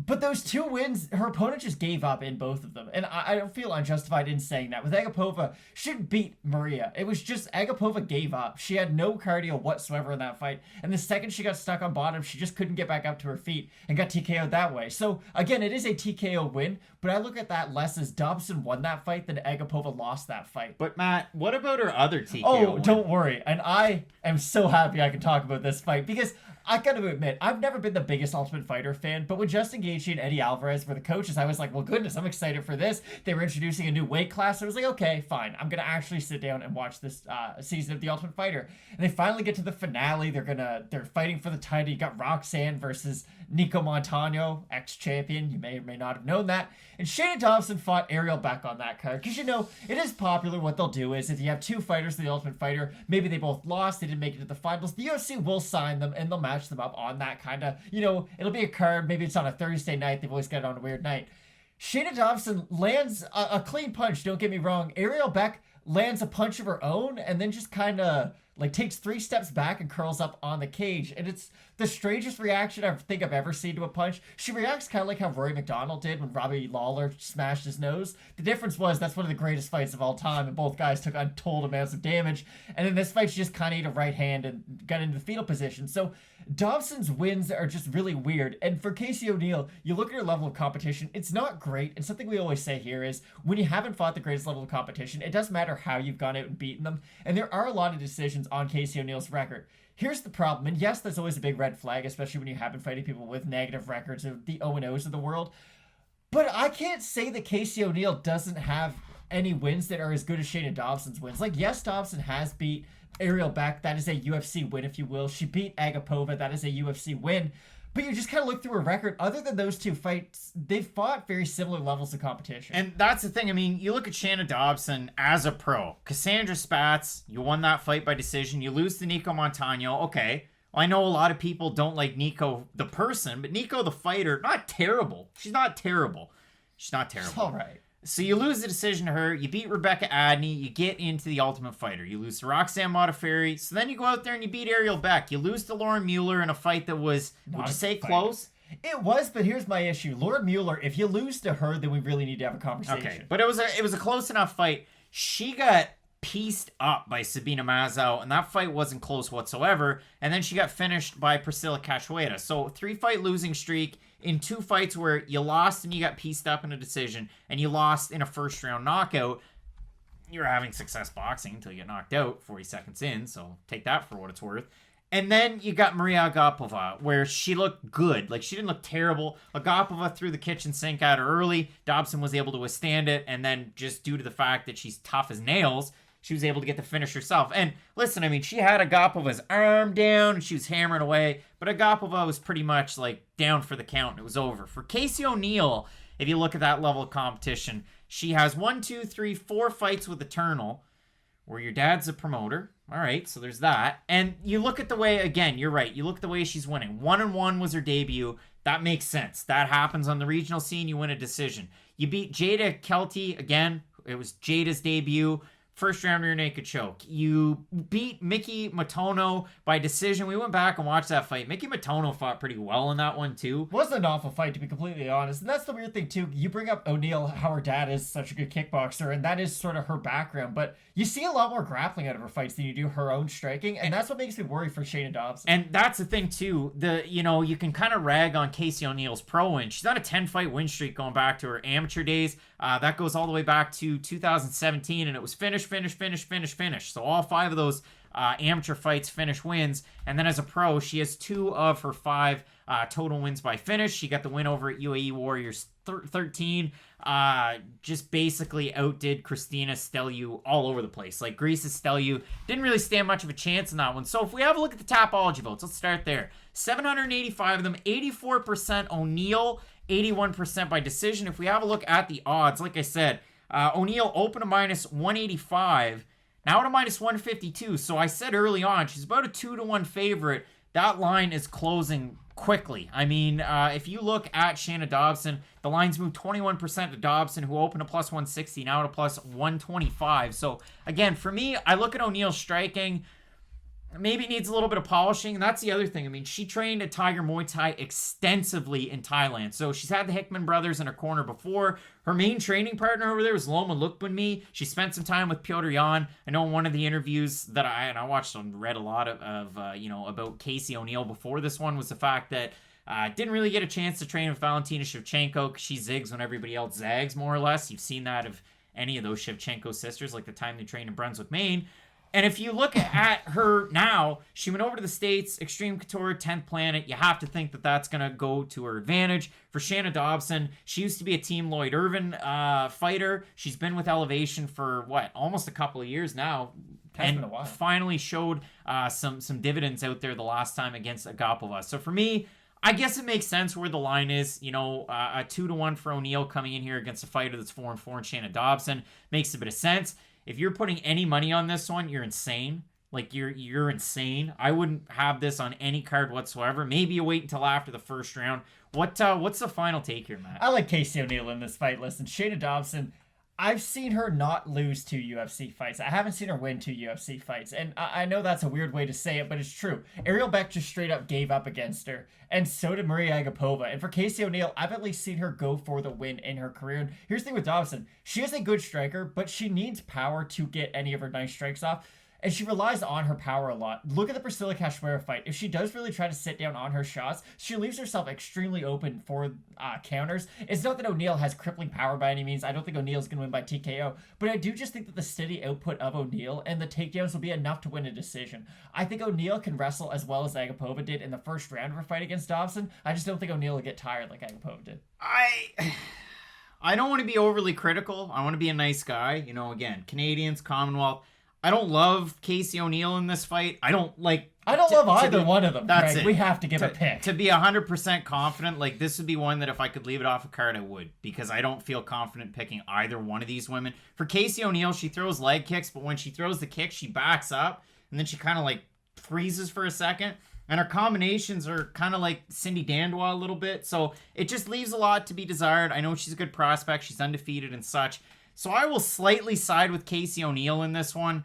But, you're going to have to come back to question mark kicks. We'll see what the week does. And maybe I switch over to Shana Dobson. But, Matt, no confidence in this pick at all.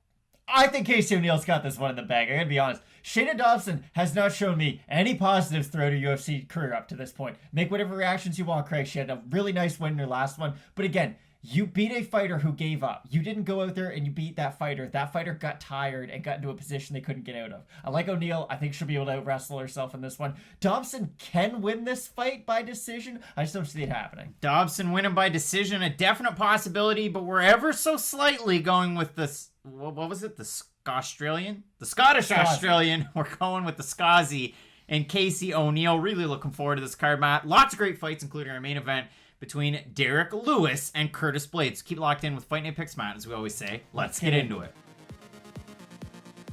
We have this one circled as a possible fight of the night. You have Juicy J, Julian Erosa, not featuring on Katy Perry songs and his own rap albums, taking on Nate the Train Landwehr. And Matt, for both these guys, interesting pass to the UFC. For Juicy J, he's kind of like Glenn Big Baby Davis. We're going to do a little bit with the Celtics. We're going to end up in, the Southwest. And then all of a sudden, in our neck of the woods, in St. John, New Brunswick, Canada. For Juicy J, 3 different stints with the UFC, overall total record of 2-4. And while you might think that is full of salt, you're right. He won his last fight against Sean Woodson by outlasting Sean Woodson. I mean, Woodson, classic boxer, really, really thin legs, and Juicy J just kept cracking at those legs. We're just going to keep chopping the tree, and then eventually end up with a pretty neat submission, earning himself a performance of the night with the Darce choke in that one. He was a plus 350 to a plus 400 underdog in that fight. We had Woodson. A lot of people had Woodson. It was a great win for Juicy J. And if you look at his last 5 fights, even the losses are against good fighters. I mean, Devontae Smith, Grant Dawson, and then Julio Arce. I mean, I'm probably the biggest Julio Arce fan in the world. Great fighter. So you end up with Erosa outside of the UFC. He beats AJ Bryant. Isn't that a WWE guy? I think it is. Correct me in the comments. For Nate Landwehr, went on a huge win streak, former M1 global champ. He was doing great things over there. Listen, was he ever going to fight Movsar Evloev? I know they were 2 different weight classes, but they always seemed to be on the same card. It was Evloev, Landwehr, M1 champs. And then he comes over to the UFC and he takes on one of the Burns brothers. And it's not the Burns brother that just lost a welterweight title. It's the other Burns brother, Herbert. And he gets finished emphatically in that one. And then Nate Landwehr comes back with his classic, I just cut my hair in my basement haircut, and he fights Darren Elkins in a fight between old Darren Elkins and a guy that fights like a young Darren Elkins. And it was amazing, But of course, Darren Elkins, just like Nate Diaz in 2019, his face will evade him, and it just started to fill up, it started to blow up, and the cuts really caused an issue for Darren Elkins in that one. I mean, it was kind of a gruesome look for him.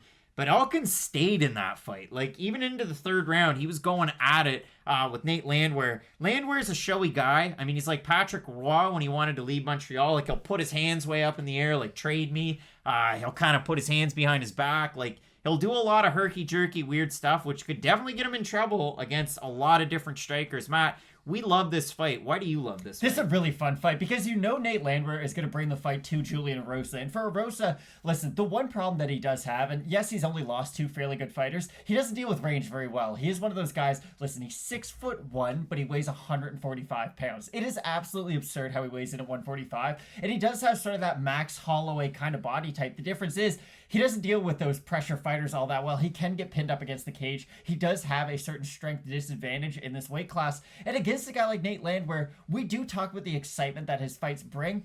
But also, Nate Landwehr, if he wants to, since he does have decent wrestling, can make this a boring fight and hold Erosa up against the cage. Now, I'm not going to predict this is a boring fight by any means because I really do think this is going to be one of the more exciting fights of the night. But Landwehr and the pressure that he brings is going to force Julian Erosa to either A, start throwing a boatload of knees up the middle, or do what we see a lot of guys do when they get the back up against the cage, shoot for his own takedowns. And that's really what's interesting about this fight. Both guys, yes, they've had their losses here and there, but both guys are good on the ground, on the feet, and in the clinch. And they're going to offer the other guy a lot of different looks and wrinkles. For Erosa, he does have that really nice Darce choke and really just head and arm chokes from any position. Because we talk about the disadvantages of being that tall, thin frame. There are some advantages as well. And for those head and arm chokes, when you're built like Erosa, you can just get those angles no matter where. And if we do see, let's say Nate Landwehr is doing really well. He's pressuring Erosa. And then he gets clipped by a big shot and he does shoot for one of those panic takedowns against the cage. We've seen it 1,000 times before. Julian Erosa's guillotine, his Darce choke, his anaconda can really threaten anyone at this weight class. And I do think when you look at the record of Erosa, it doesn't really give him as much credit as it should. Listen, he's been in the UFC 3 times and you're probably thinking, well, you're getting pretty bad to get cut from the UFC 2 times and then be brought back. But no, he only has fought a really high level of competition and he always brings out the best in his opponent. Yes, Devontae Smith beat him really, really fast, but other than that isolated fight, they are normally very competitive fights throughout. And I think this would be extremely exciting. For Nate Landwehr, though, I think his output could get him in trouble in this fight. We do see him just throw. And at some point, Julian Erosa is great at outlasting his opponents, and I do fear a little bit for Landwehr that if he is throwing that crazy amount of volume that we know him for, could he just tire himself out, and then could Erosa kind of bring it back in that third round? And I mean, for Julian Erosa, too, you talk about the level of competition, even outside of the Ultimate Fighter Season 22, where he got knocked out in the first round by Artem Lobov, holy smokes.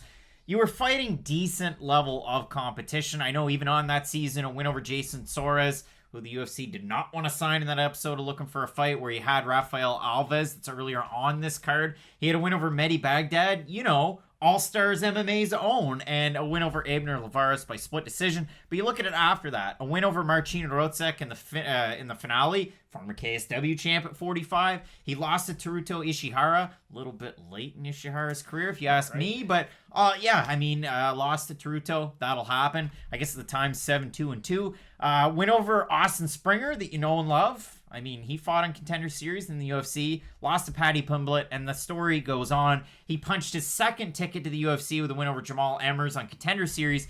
And if you look at Nate Landwehr, again, it might not be a lot of names that the MMA fan might know over in North America, but I mean, Victor Klesnik, big decision win there. Andrei Leshnev, the fight that he had at M1 Challenge 95 against Hamzat Dalgiev, that was the one that really got me on the Nate Landwehr train because, of course, like I said earlier, you had Movsar Evloev on that card, but Nate Landwehr picked up a big win. That was Battle of the Mountains 7, and really awkward scene when Nate Landwehr won that fight because it was like, no, he wasn't supposed to win that fight, but he did.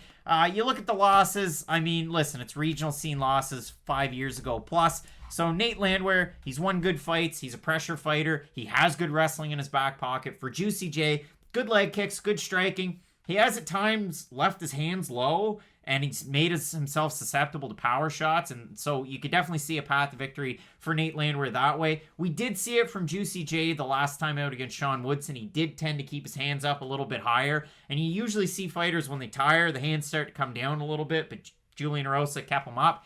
So in this fight, it'll be interesting to see which version of these two guys we get. Are we going to get the crazy Nate Landwehr that's out there for blood? Are we going to get the Juicy J that leaves his hands down?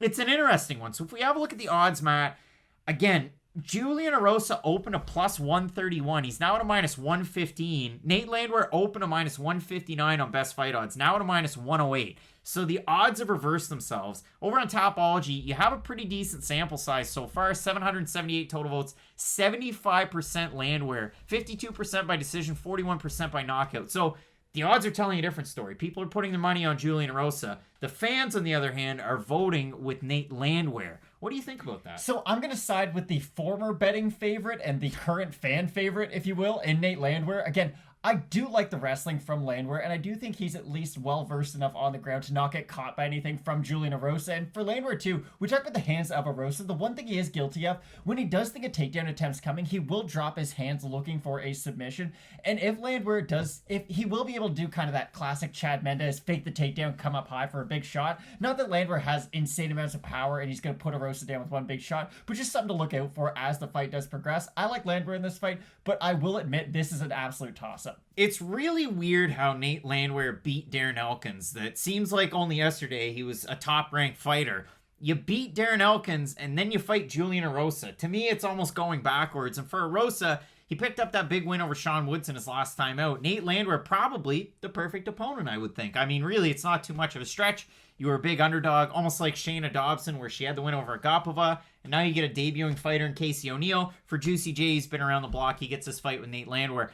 I will side, however, with Julian Erosa in this fight due to the fact that I like the availability of the submissions for him against a wrestler. I like his striking in this fight. I like that low kick. And if you look at Nate Landwehr, he tends to chase his opponents a lot. I mean, and again, he can because his wrestling's so good, but I do like Erosa and especially the staying power. Now, if Landwehr gets a finish, it's either really early or really late. I would agree. But I like Julian Erosa in this fight. So we'll differ on the picks. I'm going with Erosa. You're going with Nate Landwehr. Let us know which one of the two is crazy.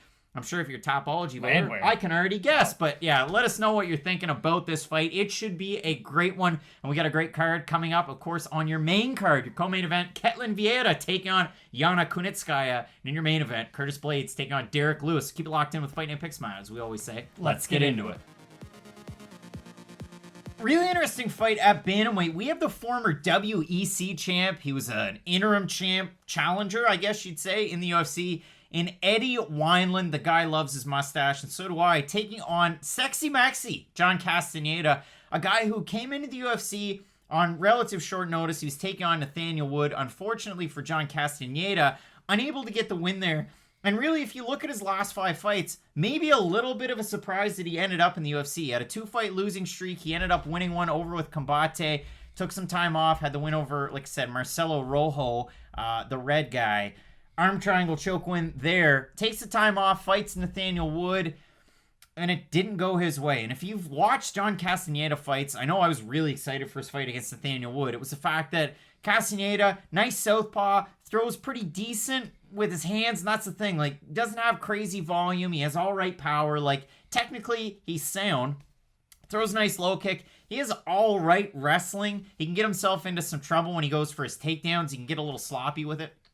But overall, a decent fighter. And at 29 years of age, a record of 17-5. Again, maybe a little bit of a surprise that this is a guy that the UFC took a flyer on. But if you watch that fight with Nathaniel Wood, the trouble for Castaneda was that he got out-volumed in that one. He really did. And it's interesting because you try to parallel Eddie Wineland with Nathaniel Wood and just see what they do similar. They are fairly similar fighters, both primary strikers, of course. The main difference, though, is the hand speed. Nathaniel Wood, he is really good at darting in and out and throwing those really nice straight shots, especially going to the body and to the head. We've seen that throughout Nathaniel Wood's career. And here's the thing for Castaneda.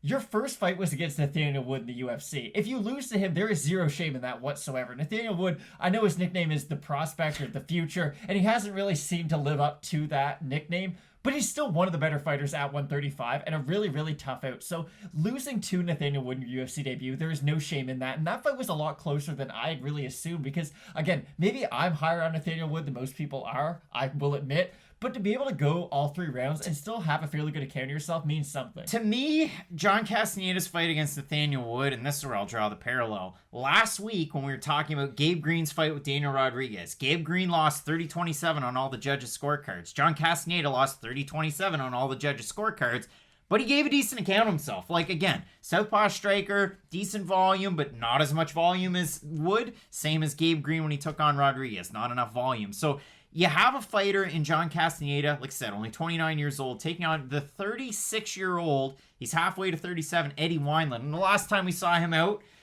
he got finished by Sean O'Malley. And listen, the record out of their last 5, it is the same.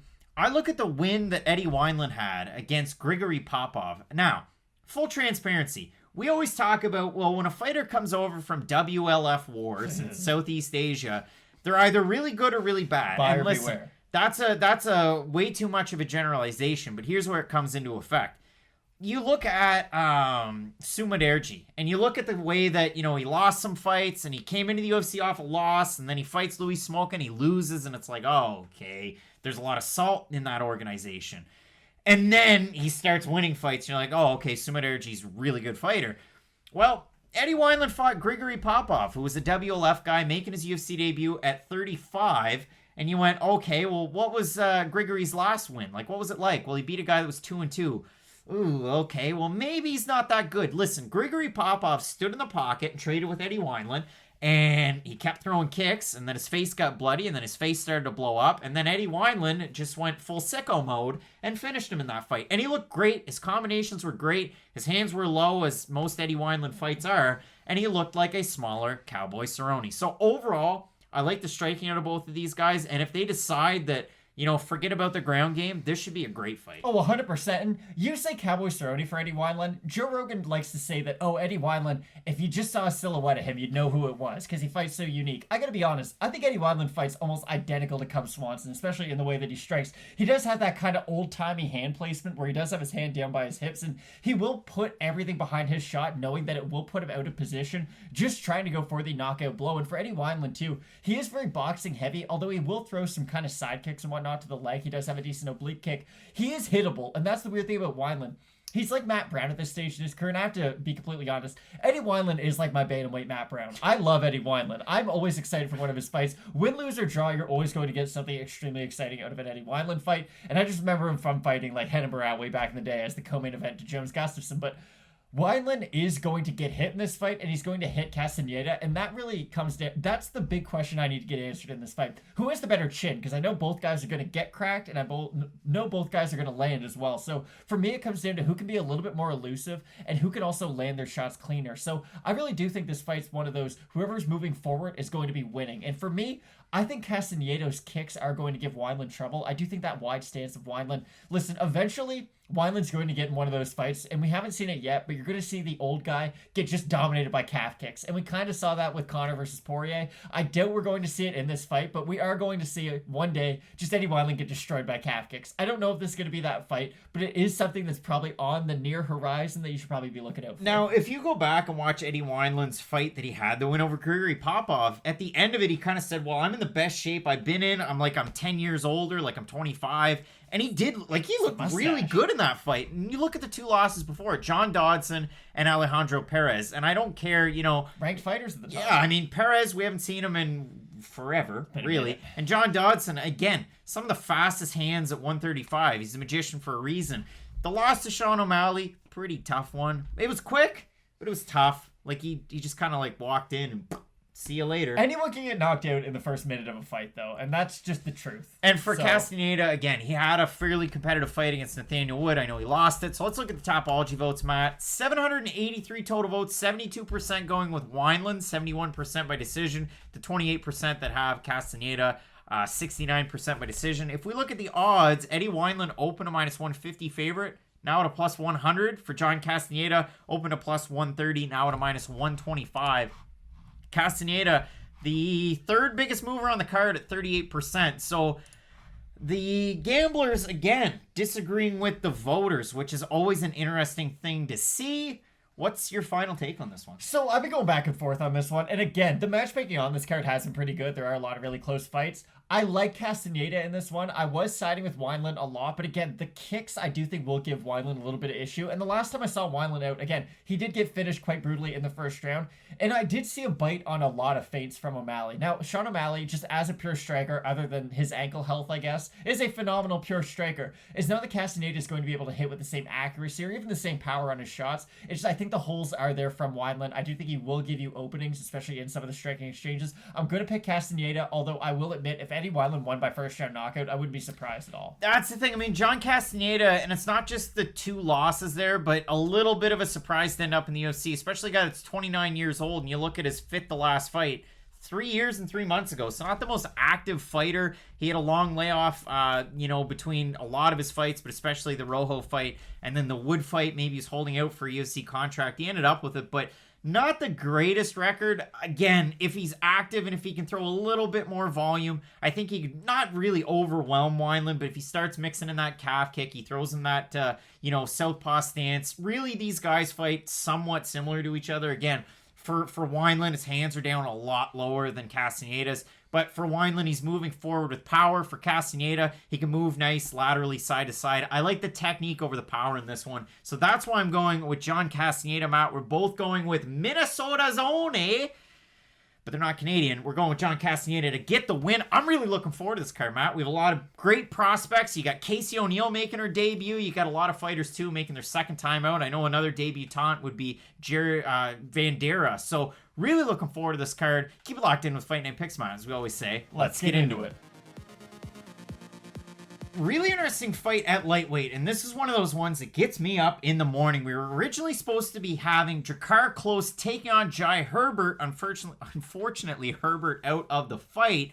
In steps Luis Pena on 10 days' notice. Matt, for Violent Bob Ross, it has been a rocky ride in the UFC, and this was a guy that you talked about, the Ultimate Fighter, earlier. He came in on TUF 27. He fought Richie Smullen in the finale, gets a win there, sends Richie over to Bellator. He loses a split decision to Mike Trezano, and that was one of those ones where, would they have fought anyway on the Ultimate Fighter? Well, we'll have them here in an impromptu Ultimate Fighter post-show, maybe? You want to call it that? He loses a split decision. I thought Trezano won that fight, but it is what it is. He would go on to beat Stephen Ocho Peterson, Matt Wyman. Matt Wyman. Lose a split decision to Matt Frivola. Beat Steve Garcia, who came in on short notice to replace Alex Munoz. And then he lost his last time out against Kama Worthy by guillotine. So, Luis Pena, he's been out for about a year and a half. About half a year. And, he gets this fight against Drakkar Klose, who is kind of good at everything, is he not? Yeah, Drakkar Klose, nothing really stands out in his game, and I think because of that, people don't really understand just how good Klose is, because you look at some of his past opponents, and yes, he's never been ranked, but he's been in there with a lot of guys who have had numbers next to the names themselves. He's been in there with the Bobby Greens of the world, Lando Venata, someone who, of course, we all know because of his crazy fight with Ferguson. Been in there with the Christos Yagos of the world, the David Tamers, and the Benil Dariush, of course. And Southern Maine's Devin Powell. There you go. So he's been in there with some of the best fighters in the world, and the thing for Drakkar Klose is, even in his losses, he does have these really great moments. And the Tamer fight was weird, because Tamer, who does fight a little bit similar to Luis Pena, and there's a bit of a theme with Drakkar Klose, but he just has a really hard time with opponents who can move a lot or who can out-grapple him. Because for Klose, he's a bit of a wrestle boxer, but he's much more striking-oriented than he is wrestling-oriented. And Klose, another great comp for him, another guy in the weight division, is Alexander Hernandez. They fight in a somewhat similar manner. I would say Hernandez, he's a little bit more athletic than Klose, but just when you look at the overall sort of totality of their games, very similar. But Klose, he's beaten better guys than Luis Pena, but again, he does struggle with those long, more dynamic strikers who can throw a lot at him. You look at some of his wins, he beat Mark Jacasey, but that was a really weird fight because Jacasey pieces him up, and then he kind of breaks his own foot, and they just have this weird last 2 rounds. But anyways, Drakkar Klose beats him, fights a little bit similar to Pena. He fights Tamer, who's similar to Pena. He fights Yagos, similar to Pena. There's just been a lot of guys who he's fought who do throw a lot of, weird spinning techniques who are very explosive strikers. And he has beaten some of them, but he's lost to some of them as well. So for me, I think Drakkar Klose has a much higher ceiling than Luis Pena. I think he should beat Luis Pena, but I can tell you that there is something about Luis Pena's style that will give Drakkar Klose a few issues in this fight. And the thing, too, Drakkar Klose is great with your average fighter. And, you know, I say that because if you have somebody that throws decent output, has decent power, Drakkar Klose can normally go strike for strike. He can usually out-wrestle most of his opponents. His grappling's not too bad. But as soon as you throw in a weird wrinkle, he usually struggles. I mean, you look at the Christos Giagos fight. What's Christos Giagos' biggest problem? It almost got him in trouble against Carlton Minus. His cardio's not the best, and so Drakkar Klose does have pretty good cardio. He wins out there. He fights Beneil Dariush, and they go strike for strike. Well, Beneil Dariush has beaten CDF twice now. Beneil Dariush, very good fighter. Drakkar Klose got put on a poster. So we haven't seen Drakkar Klose in almost a year. Again, he was supposed to take on Jai Herbert that kind of fights like Luis Pena. He's a long guy who can submit you. And again, if you look at Luis Pena and his overall totality of work, he had a very extensive amateur career. He went 8-2 as an amateur, but as a pro, with all of his wins, 4 by submission, 2 by knockout. For Drakkar Klose, if you look at the line his way, he's got 11 total wins, 4 by knockout, 7 by decision. So you would think if Drakkar Klose is going to go into this fight with Luis Pena, he just has to avoid some of those unorthodox strikes from Luis Pena. He's got to avoid some of those weird grappling exchanges with Luis Pena. Because if Luis Pena gets one of your arms, he could get it all wrinkled up in a strange position. It's like a weird string in a sweater. It's like that weird lace in your shoe that as soon as you cut it at phrase, Luis Pena is going to grab that. He's going to take a match and then put it through that hole. What do you think about that? That was a lot. I'm not going to lie, Craig. Okay, Drakkar Klose, I got to be surprised. And we talk about this in the opposite way, but Drakkar Klose should be a much bigger favorite than he is already in this fight. And we normally say it the opposite. Oh, wow, the odds should be a lot closer. Luis Pena, although I'm a big fan of him, I like the nickname, I like his whole shtick and everything. And I got to be honest, I sort of undervalued the career of Drakkar Klose. I think Klose is a much better fighter than Luis Pena. He's a much more experienced fighter. He's a much more well-rounded fighter. And other than some of the unorthodox techniques of Luis Pena, I don't really know what he does that's going to give Klose problems. He does have unorthodox striking, but Pena needs range to get all those attacks off. And Drakkar Klose is a very suffocating fighter who he won't wrestle constantly, but he is always in a range where he can either wrestle you or box you. And he's not going to allow you that space to get off your, lunging punches, any of your long-range kicks and whatnot. So for Klose, I just think if you fight the classic Drakkar Klose, don't make this fight crazy exciting or anything. Use your wrestling when you need it. Use your boxing when you need it. Hold him up against the cage when you need it. Just don't do anything crazy, and I don't see how Drakkar Klose loses this fight, if I'm being completely honest. For Klose, he has the higher ceiling out of these two. I know people talk about Pena like he is this next really propped up prospect, but personally, and I'm a fan, he hasn't showed me anything that tells me, oh, Pena is going to be a top 15 guy one day. Not that Drakkar Klose is a top 15 lightweight, but I do see him as one of those classic 25 to 15 guys who, if you do want to get into the top 15, eventually you have to beat Drakkar Klose. And I don't know if Pena's at that stage in his career just yet to beat a guy like Klose. Coming off a loss, and the thing for Luis Pena, he was always skipping around gyms. I mean, he was all over the place. He was AK at one point. He's been at ATT. Has he been to Brunswick, Maine? Well, he's been at ATT for a while now, so we'll see how that's been paying dividends for him. But again, coming off a loss, you look at the win before that, Steve Garcia, who came in on short notice and really just got out-wrestled by Luis Pena, and Pena had his back for most of the fight. And then he lost a split decision to Matt Frivola, who's a good wrestler in his own right. So for me, you look at the Tapology votes, 664 of them. Again, this fight came in on short notice, 78% close, 83% by decision. If you look at the odds, Klose open to minus 135. He's now minus 207 on best fight odds. Pena open to plus 115 or 135 rather. He is now at plus 170. So yeah, plus 115 to plus 170. So Klose is the favorite. The fans are going with Klose. And again, I think if he can make this fight short, if he can get in close, sorry, but it's true. If he can get in close, push the pace, and especially in a smaller cage, getting ready for a full fight camp against Jai Herbert, who's somewhat of a similar opponent to Luis Pena, I think that definitely helps him out in this one. But hey, maybe Luis Pena, no pressure, nothing to lose, like that old Billy Talent song. He goes in there and mops the floor with Drakkar Klose, and then we're talking about Luis Pena again. But I'm going with Klose. You're going with Klose. I'm looking forward to this fight, though. It should be a good one. We got a great card coming up. I mean, Nasruddin Imovov's fighting Phil Hawes finally. There's all sorts of great things to look forward to. So keep it locked in with Fight Night Picks, Matt. As we always say, let's get into it. Really looking forward to our next fight at featherweight. We have Flash Gordon, Jared Gordon, taking on the Colombian warrior, Danny Chavez, and a guy that was counted out by a lot of people in his UFC debut. not including Matt Allen. He had a very, very interesting fight against TJ Brown where Brown came in overweight. Danny Chavez went full Joe Rogan, and all he threw was a calf kick and just really screwed with the game plan of TJ Brown to the fact that he had to switch stances quite often. Danny Chavez, really good boxing, really good kickboxing, and it's not just that low kick that you have to watch out for. He can throw it from all 3 different places, and really, if you want to break it down, he can throw it to 3 different places on your leg as well. So count that as 5 maybe, but Danny Chavez, very, very adept striker representing MMA Masters. We were already talking about MMA Masters earlier on in the card, but you've got such training partners as Colby Covington and Ricardo Lamas over there. And again, for Chavez, he was one of those guys that was kind of just lost. Like, you look at the fights that he had, you look at the promotions he was with. Before the UFC, he beat Dylan Calla with Global Legion FC 14. He beat Pipe Vargas that, well, actually, you should know from the regional scene, but he knocked him out. And he knocked out Leandro Magalhães with Shogun fights. And that's the other thing. If you look at Danny Chavez's record, 11 wins, 8 decisions, and 3 knockouts.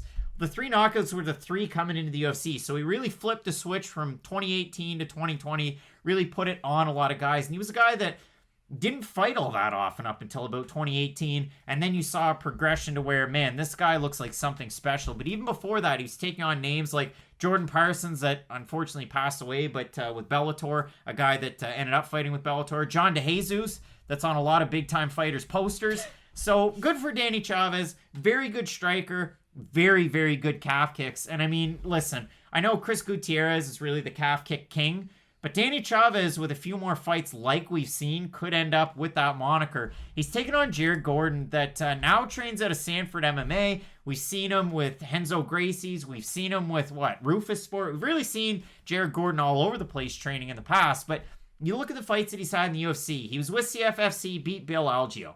I actually really like Bill Algeo. He's a good fighter. Picks up a decision win there with CFFC. He's their featherweight champ. He beats Michel Quinones in his UFC debut. He beats Hakron Diaz. Loses to Carlos Diego Ferreira, Joaquim Silva, beats Dan Moret, loses to Charles Oliveira, beats Chris Fishgold. So Brazilians are his kryptonite. Safe to say that the wins and the losses are worlds apart for Jared Gordon. It's weird. Without a doubt. But here's the weird thing for Jared Gordon. The wins are over fighters who, let's be honest, he probably should have beat them. Even the Hakron Diaz fight. And I think we can both agree that's probably his best win when you do look at his whole career. Hakron Diaz is on his way out of the UFC. He himself was on quite the lengthy losing streak heading into that fight. So for Gordon, I look at the Fishgold win as probably being his best. And for Gordon, he is a classic wrestle boxer. He did train at Rufus Sport, and I just want to say, I mean, you look at that Chris Fishgold fight, you got to just break it down really quickly. He had over 10 minutes of control time in that fight, 10 minutes, 22 seconds. And the thing with Chris Fishgold, I know the UFC career wasn't all that good. He's a Liverpudlian that trains with Paddy Pimblett. Chris Fishgold, very, very adept grappler. And for Jared Gordon to have all that control time, to work as many takedowns as he did, he got 3 of 6 in that fight. Total strikes, 241 for Gordon to 27 for Fishgold. That was probably Jared Gordon's best performance. Yeah, and as I was going to say, and that was the first fight that we did see a very wrestling-heavy style from Gordon. We always knew that he had the wrestling in his back pocket, but he would just go out there and kind of wildly brawl with his opponents. And until the Fishgold fight, we actually saw him going for a lot more takedown attempts. And you do look at some of the numbers on that fight. A lot of it was just ground control time and ground control strikes. He's not a guy who will just posture up and throw bombs from top position. He will focus a little bit more on position over just the domination and overall damage of his opponent. And this is a weird thing for Gordon, because I've seen he himself get dominated on the ground, but you have to remember who that was against. Carlos Diego Ferreira took Jared Gordon down and made his life absolutely hell. Like, that fight wasn't even close at all once it hit the mat. But he fought Carlos Diego Ferreira, one of the absolute best grapplers in really all of MMA, not just the UFC, and not even just the lightweight division. Like, that's how good Diego Ferreira is. So I don't think we can take that much away from Jared Gordon's grappling in that fight. But I do think the Fishgold fight, it is more in line with his opponent of Chavez. Because Chavez, we talk about his striking, we talk about some of his wrestling. His grappling is more similar to not Carlos Diego Ferreira. It's a lot more similar to a Fishgold. For Gordon, his cardio is wonky, because it is good. He can outlast some of his opponents, but I'll compare it a little bit to the cardio of an Ian Heinisch, where they stay at like a 7 throughout the whole entire fight. They never get this great big burst of energy, like a Max Holloway in the 4th round, let's say, where they're like, okay, I'm going to really put it on you. He just kind of stays at this similar pace. So if you're a guy who you have phenomenal cardio, you can kind of outlast Jared Gordon. But if you are someone who struggles with the cardio themselves, you will find yourself, that 3rd round is going to be hell against Gordon. And if you saw the fight that Danny Chavez had against TJ Brown, again, I was was pretty complimentary. For Chavez, 36 of his total strikes were to the legs. You like that. But for Danny Chavez, in terms of his numbers of strikes, 17 in the first round, 23 in the second round, 12 in the third. And you might say, well, Craig, he got 4 takedowns in the third. He was getting tired in that third round, and the control time reflects it with 1 minute and 2 seconds of control time. For TJ Brown, he had 51 seconds of his own. And again, he had TJ Brown's leg totally compromised and wasn't really able to do a ton with it, to the fact where he won that fight 29-28 all the way through. For Jared Gordon, that last time out against Chris Fishgold, 30-26 is all the way across. So for Gordon, it was like, wow, this is a guy that's coming into his own at a later stage in his career. For Chavez, it was like, okay, he's 33, he's almost 34 years old now, but he's 33. This is the guy that we saw on the regional scene doing the things he did on the regional scene. So what are we going to see out of him from now on? Because for TJ Brown, if you know anything about him, he's a main training partner of one man from Arkansas. Matt, you going to help me? I completely went blank. Man from Arkansas? Yeah. Bryce Mitchell. Come on! So TJ Brown, he's the main training partner of Bryce Mitchell, and really good and adept on the ground. Danny Chavez wasn't really able to let TJ Brown set things up, though he tried. So for Chavez, better striker. For Gordon, really the cardio is usually there. And again, his wrestling is quite good. So, you look at the odds on this one, and Danny Chavez, the biggest mover this week, he opened a plus 155. He's now a minus 136 favorite. And if you look at Gordon, he opened a minus 180. He's now at a plus 111. If you look at Tapology, 30% of 776 total voters have Chavez, and 70% have Gordon, 86% by decision. What do you make of that? So I do agree with the split. I think if Chavez is going to win, it's definitely going to be by TKO. We've seen Jared Gordon stunned in the past. We've seen him hurt in the past. His striking defense does leave a lot to be desired. Although he was always built out of Rufus Sport, you always hear, oh, him and Bilal Muhammad, him and Paul Felder are so close, and they train really well together, but he does not have the greatest striking defense, and you do see Jared Gordon as one of the more hittable guys in the division. I like his wrestling in this fight, but again, I do think the calf kicks are going to take a lot away from his wrestling and from his own power and really his own striking, because if you do have a Jared Gordon without one of his 2 legs behind him, he's not going to be able to push off to get his own takedowns offensively, and really just his overall movement will be there to get out of range of the rest of the kicks of Chavez. So in boxing range, I like Gordon. In some of the wrestling exchanges, I like Gordon, especially early on, but I do think Danny Chavez is going to win this fight. Yeah, I like Chavez as well. Again, maybe you're watching this one first round, second round, third round to see how it goes if it makes it that far, and maybe you like Gordon out of that, especially as now an underdog. But yeah, I like Danny Chavez as far as those striking exchanges are concerned. He's on a tidy little streak, but for Jared Gordon, again, big win his last time out, and if you look at those losses, Oliveira, Joaquim Silva, Diego Ferreira. And I mean, even in the fight that he had against Dan Moret, say what you will about poor old Dan Moret, but it was a closer fight. I know 2 30-27s and a 29-28 for Jared Gordon, but he is a tricky fighter to try and beat. I think Danny Chavez has the tools in this one. So we're both going with the Columbia Warrior, Danny Chavez, to get the win. It should be a good fight. And as far as seeding in this division, it definitely means a lot. So keep it locked in with Fight Night picks throughout the week, Matt. We have a great main event between Curtis Razor Blaydes and the man himself, Derrick Lewis, a former title challenger, Derrick Lewis. So keep it locked in with Fight Night picks. As we always say, let's get into it. Big time featured prelim coming our way. We have the Pitbull, the former UFC heavyweight champ, former Affliction fighter, Andrei Arlovski, taking on Team Cowbond's Tom Aspinall. Matt, we've been ranting and raving about Tom Aspinall since before he made his UFC debut. And again, with Team Cowbond, you have Darren Till, you have Mike Grundy, you have the Tom Aspinall. And Tom Aspinall is a guy with a Brazilian Jiu-Jitsu background. He's been a teacher for a very long time, or an instructor of Jiu-Jitsu. And it's like he has that in his back pocket and doesn't even touch it because he took time off from his busy MMA and jiu-jitsu career to become a boxer. And who does he train with? Well, it's not like Joe from down the road or your local celebrity. It's Tyson friggin' Fury. Like, how insane is that? It's Tyson friggin' Fury. And if you watch Tom Aspinall fight, you don't see a lot of heavyweights with A, the confidence, or B, the swagger that this guy has in striking. Very, very high guard. Now, it's not like a tie stance because he keeps both of his feet nice and low, but he's very nimble. Like, he walks in a different manner than most heavyweights do. Again, you see Andrei Arlovski, he moves around. fairly... Would you say he moves in mysterious ways? He moves in mysterious ways, but he's fairly not flat-footed, but flat-footed. You watch his fight with Tanner Boser. Boser's in and out, and Arlovski won that fight because of a couple of harder shots than the ones that Tanner Boser threw, and I'll take it to my grave that I scored that fight for Tanner Boser. But the fact of the matter is, Aspinall has some footwork and striking that we just don't normally see out of most heavyweights. And again, we talk at length about the fights that he had before he came into the UFC. The loss to Lukacs Porobiec, where he had an illegal 12-6 elbow. He's like John Jones. The wins that he had, maybe they weren't the best or the greatest Alain Baudot wins. was a monster, Craig. Alain Baudot, great fighter. But you look at Tom Aspinall's win. Jake Collier, first-round knockout. Alain Baudot, first-round knockout. And again, just like we said with Chandler when he went to fight Dan Hooker, he's winning the fights against guys you would hope he would beat in ways that you would hope he would. He was supposed to be taking on Sergey Spivak back in October. Spivak fell out, so he got Alain Baudot. And Matt, we tossed a lot of shade Alain Baudot's way because he had a salty salt record, but he was an MMA Factory guy, so you knew there was a connection with Cyril Gahn and Fernand Lopez.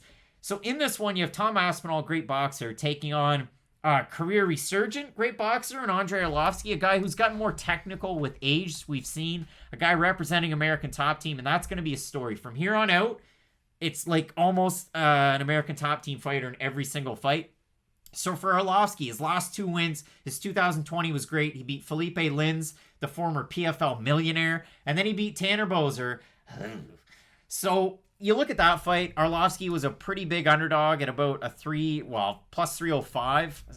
Again, I know I took Boser. I still think he won the fight. Stop. That fight was terrible and nothing happened. No one deserved to win. But in this fight, it should be a very interesting one because I don't expect Tom Aspinall to be hesitant whatsoever. Unless Andrei Arlovski, there was a poster of Arlovski on Aspinall's wall growing up, and he completely idolized Andrei Arlovski and wanted to be a fighter because of Andrei Arlovski, then maybe Tom Aspinall's not the greatest guy to pick. But man, I like Tom Aspinall. Yeah, I'm not going to use an L word that I've used in the past, but I really like Tom Aspinall in this fight. And here's the thing for Andrei Arlovski. He's had 75 different stages of his career, but I always remember that losing streak that he had that started with Stipe and kind of ended with Francis Ngannou. And then he sort of had his first career resurgence where, he's not really sitting down on his shots. He's more of a volume striker. And then we have seen him lose a few fights since then. Of course, the Jairzinho Rosen strike where he just got absolutely torched with one punch. But the last 2 wins have been nice. And really, we can open it up, even go back as far to the Junior Albini fight and the Stefan Struve fight. I look at that Stefan Struve fight, and it's an interesting fight because no, Stefan Struve's not a top UFC heavyweight. I don't really think he ever was, although he retired today, so I should probably say something nice about him. Good dog, Stefan. Andrei Arlovski wrestled Struve a lot in that fight, and we never really seen Andrei Arlovski wrestle at all up until that point in his career, and he took Struve down 3, it might have even been 4 times in that fight, and it's interesting when you see a fighter show a wrinkle that they've never really showed up until that point in their career. And for Arlovski, listen, no one even thinks about wrestling when they bring up Andrei Arlovski, but it's a skill that he has, he just doesn't always show it. Kind of like Aspinall we mentioned with his jiu-jitsu. Now, Aspinall has that black belt jiu-jitsu. He is phenomenal on the ground. We don't see any of it. Arlovski will threaten a little bit with the wrestling, especially as he's gotten older, because you had mentioned his striking's gotten more technical, but I would say his fight IQ has gotten better as he has aged. And for Arlovski at this point in his career, it's really easy. Do you have enough power to knock him out, or is he going to beat you by a unanimous decision? It's as easy as that. He does have great volume at this point in his career. He doesn't put a lot behind his shots because I think Arlovski realizes he's a little bit older. He's not getting as many knockouts. He's not even really stunning guys anymore. I can just win via volume and via experience more than anything. Aspinall's different, though, because I don't see Tom Aspinall as being one of those guys who's going to go in there and try to get Arlovski out in that first minute and, if I don't do that, then I'm just going to kind of be on an island and he's going to be able to out-volume me. For Aspinall, you do have that one-punch knockout power, but you can set up your big shots with your combinations. You don't have to go out there just hoping to land a big right hand or a big overhand shot. You can work behind your jab. You can stay technical throughout the fight. And honestly, if I'm Aspinall, I would do the reverse to Arlovski as what he's been doing to his opponents lately. I'd wait. I'd be as patient as possible. You don't have to worry about the power coming back your way, so you can stand on the outside a little bit with Arlovski and download his game plan. Because with a guy like Aspinall, if you are training with the Tyson Furies of the world, with high-level boxers, you're going to be able to sort of download and at least learn the game plan of Arlovski a little bit throughout that first round. And if Aspinall does, just play this fight smart, wait on the outside a little bit, wait for the openings that Arlovski will give you. I see this being another first-round knockout for old Tom Aspinall. And again, for Tom Aspinall, the Baudot fight, first-round finish. Jake Collier, first-round finish. Mikel Ben Hamoda, first round. Sofiane Bukichu, first round finish. Kamil Baziak, first round finish. Like, all of his wins, first round. They're all first round finishes. So you can go all the way through it. His losses, I mean, again, Lukasz Perobic, 12-6 elbow, and he got caught in a heel hook by Stuart Austin. And Stuart Austin back at Bama in 2015, who ended with a 15-6 total record. He's only 32 years old. He just beat Satoshi Ishii. So maybe Stuart Austin is a guy that we need to watch. Maybe I'm going to go watch some Stuart Austin tape after this. But for Tom Aspinall, again, jiu-jitsu in his back pocket, incredibly cerebral boxer. We've seen that. Again, I mentioned the footwork, but his combinations are very, very high level. And this is a guy that a lot of people are putting in the same respect as the Cyril Gons. I know Bozer, before the Arlovski fight, was kind of up there as well, even though he just lost the decision to Gon. But there's a lot of young up-and-comers at heavyweight. Tom Aspinall's in that same breath, only 27 years old. So if you look at the Tapology votes, again, fairly one-sided here. 859 total votes, 73% Aspinall, 83% by knockout. If you look at the odds, Tom Aspinall opened a -275 favorite, now at a -254. And for Arlovski, open a +235, now to +202. So the money's coming in on Arlovski ever so slightly. The fans are going with Tom Aspinall. Matt, who are you going with here? I like Aspinall in this one. I like him a lot, too. For Arlovski, this is one of those classic fights where it seems like Arlovski could pull off a big upset and win a fight by decision. I just think the power and the hand speed of Aspinall will eventually crack the chin of Arlovski. And for Arlovski, we've been talking about this for a while. He is an old heavyweight, but he's been an old heavyweight for the last 10 years. He knows how to win fights, but I just think Aspinall is that next step in the heavyweight division. I think he's too tactical. I think he's too fast, and I think Aspinall's the next big thing. If you look at Andrei Arlovski, too, the fight against Felipe Lins, that was at a fight night back in May, which was held in Jacksonville. They used a full-size cage in that one. The fight against Tanner Boser was in Vegas. That one's a smaller cage. You have a smaller cage in this one. So, you know, he's been able to get it done either way. And in the fight against Boser, too, what was the common theme in that one? Well, Boser just threw leg kicks, and that was pretty much it. And Arlovski was able to crack him with the hands to the point where it happened late in the rounds, and you can sway the opinion, too, with that. That's not what happened in that fight, Craig. Yes, it was. So if you go and you want to make a pick on this one, I'm going with Tom Aspinall as well. Again, I like the combinations. I like the power. I would be interested to see, most interested, if this fight goes into the second round and this fight goes into the third round, how it's going. Because for Tom Aspinall, the story's been first round finish, every winner first round finish. So we'll have to see what happens, but we're both going with England's Tom Aspinall to bring the win back to the boys at Team Cowbon with Mike Grundy and Darren Till. I'm looking forward to this fight. We've got a big heavyweight fight on the main card. You've got Andrei Arlovski taking on Tom Aspinall here, but then after that, you have Aleksei Oleinik taking on a really tough out in Chris Daukaus. So some interesting movers and shakers, maybe trying to take out the old guard of the division, and a great card with Lewis and Blaydes in the main events. Keep it locked in with Fight Night Picks, Matt, as we always say. Let's get into it. Fight that was originally supposed to happen back at UFC Fight Night Holloway Cater back in January that was moved because Phil Haas had some sort of weird injury that was never totally disclosed. If you know what it was, let everybody know down below in the comments, but we had a hard time trying to figure out what it was. But all that to say, we've talked about this fight in great detail. You have the 32-year-old Phil Haas, a guy that's been on Contender Series. He's been all over the map. World Series, taking on Nasruddin Imavov. From MMA Factory, Ferdinand Lopez, Cyril Gane, Alain Baudot, all the guys that you know and love. So we're going to go back into that original prediction, and then at the end, we're going to update the odds, and we're going to give our final picks here. Somebody's win streak has to end at middleweight. We have France's Nasruddin Imavov taking on Megatron Phil Haas. And Matt, Calvin Johnson's up for the NFL's Hall of Fame really soon, and we have another Megatron coming in here in Abu Dhabi. And listen, Phil Haas is a guy that I've heard Rashad Evans talk about for the longest time. And I'd say the comparisons have to be, well, at one point they both trained at Jackson Wink, and then they moved to Florida. And for Phil Haas, representing Stanford MMA, training with some of the best in the world. And this was a guy that when he came into the Ultimate Fighter, when he ended up on Contender Series, there's always been big things expected of him. And I think for Phil Haas, the questions started to come in when he was fighting with World Series. Didn't really go his way, but he really has looked good of late. You focus on his last 5 huge wins. You look at the win over Kachimirov Bestayev over on Contender Series, the win over Jacob Malkoun. I will never get over because you shouldn't have had to pay for that one on a pay-per-view, but it happened and he looked amazing in that fight. And for MMA Factory's Nasruddin Imavov, We were so high on this guy coming into his MMA debut against Jordan Williams, and didn't he deliver? And I know he might not have won every round on the judges' scorecards, but by the end of it, you could just look at both guys' faces and tell who won that fight. Nasruddin Imavov put on a great performance.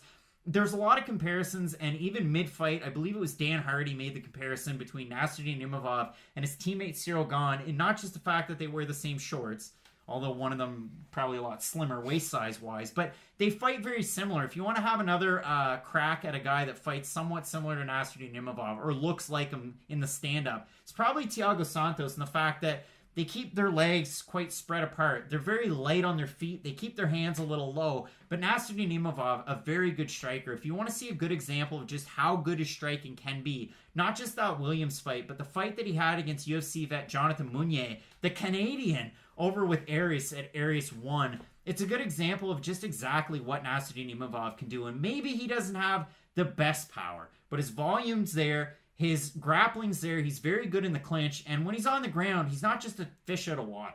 No, and I do think that's an important point to bring up. Because for Phil Haas, he can go out there and knock out pretty much anyone in any weight class at any point. Not to say he'd beat Francis Ngannou, but I think he'd have a chance just because he does hit so hard, and especially for this weight class. But Imavov does have the ability to switch it up. If the striking is going poorly for him, I like his wrestling and his overall game a little bit more than I do like Phil Haas. Now, yes, Imavov is not going to go out there and just start shooting double-A takedowns like he's Gregor Gillespie. He will play the striking game, and that could get him caught early on in the fight. But just as an overall skill set, Imavov does have a little bit more complete game. And for Phil Haas, listen, Phil Haas is one of the oldest prospects you're ever going to see. And he's not in the Eric Silva category where you can lose 7 fights in a row and still be considered a prospect and be put in every UFC game. But he is at an advanced age. And he's in that Hani Barcelos category, if you will, where I really like a lot of what they do. I just wish they were about 6 years younger so they could go on the run a little bit earlier. Because for Phil Haas, at 185, it is a competitive weight class, to say the least. And for you to be 9-2... at 32, you've really got to start picking up big wins quick. And a win over Imavov, yes, that might set you up for let's say a Brad Tavares, if you will, one of those kind of maybe bubble top 15 guys. But Phil Haas needs to get to work fast. So he wants to make something big happen. And the fight against Imavov, I think, is a risky fight to take because for Haas, I always assumed that the UFC would match him up in a lot of those, we're going to make Phil Haas fight not Luke Rockhold, but you get the idea. Just sort of a more established name at the end of their career so he can get a more notoriety fairly quick. And for the UFC to be putting him in there against a guy like Nasruddin Imavov, who A, is very elusive, so he's not going to be there for the big power shot constantly, and B, just is kind of a well-rounded guy who does specialize in striking. It's a risky fight for Phil Haas to be taken. And I mean, Jordan Williams, say what you will about him and how good of a fighter he is. I don't care. He lost to Kazula Vargas on the regional scene. That's kind of a weird loss. But he did crack Nasruddin Imavov a couple of times, but Imavov rolled with the punches. He has very good lateral movement. Phil Haas moves great in a straight line. Go watch that fight against Jacob Malkoun. And I remember the narrative going into that one was the fact that Malkoun's a training partner of Robert Whittaker. They fight in the same weight class. And this is a classic line. If you ever want to doubt a fighter, it's, nobody wants to fight him. He's 4-0. Nobody wants to fight him. Well, nobody wanted to fight Jacob Malkoun because A, the Whittaker connection, but B, how good he is in jiu-jitsu. Phil Haas walked in there and under 20 seconds knocked him out with one punch. Yeah, so Malkoun just absolutely melted up against the cage, and that was it.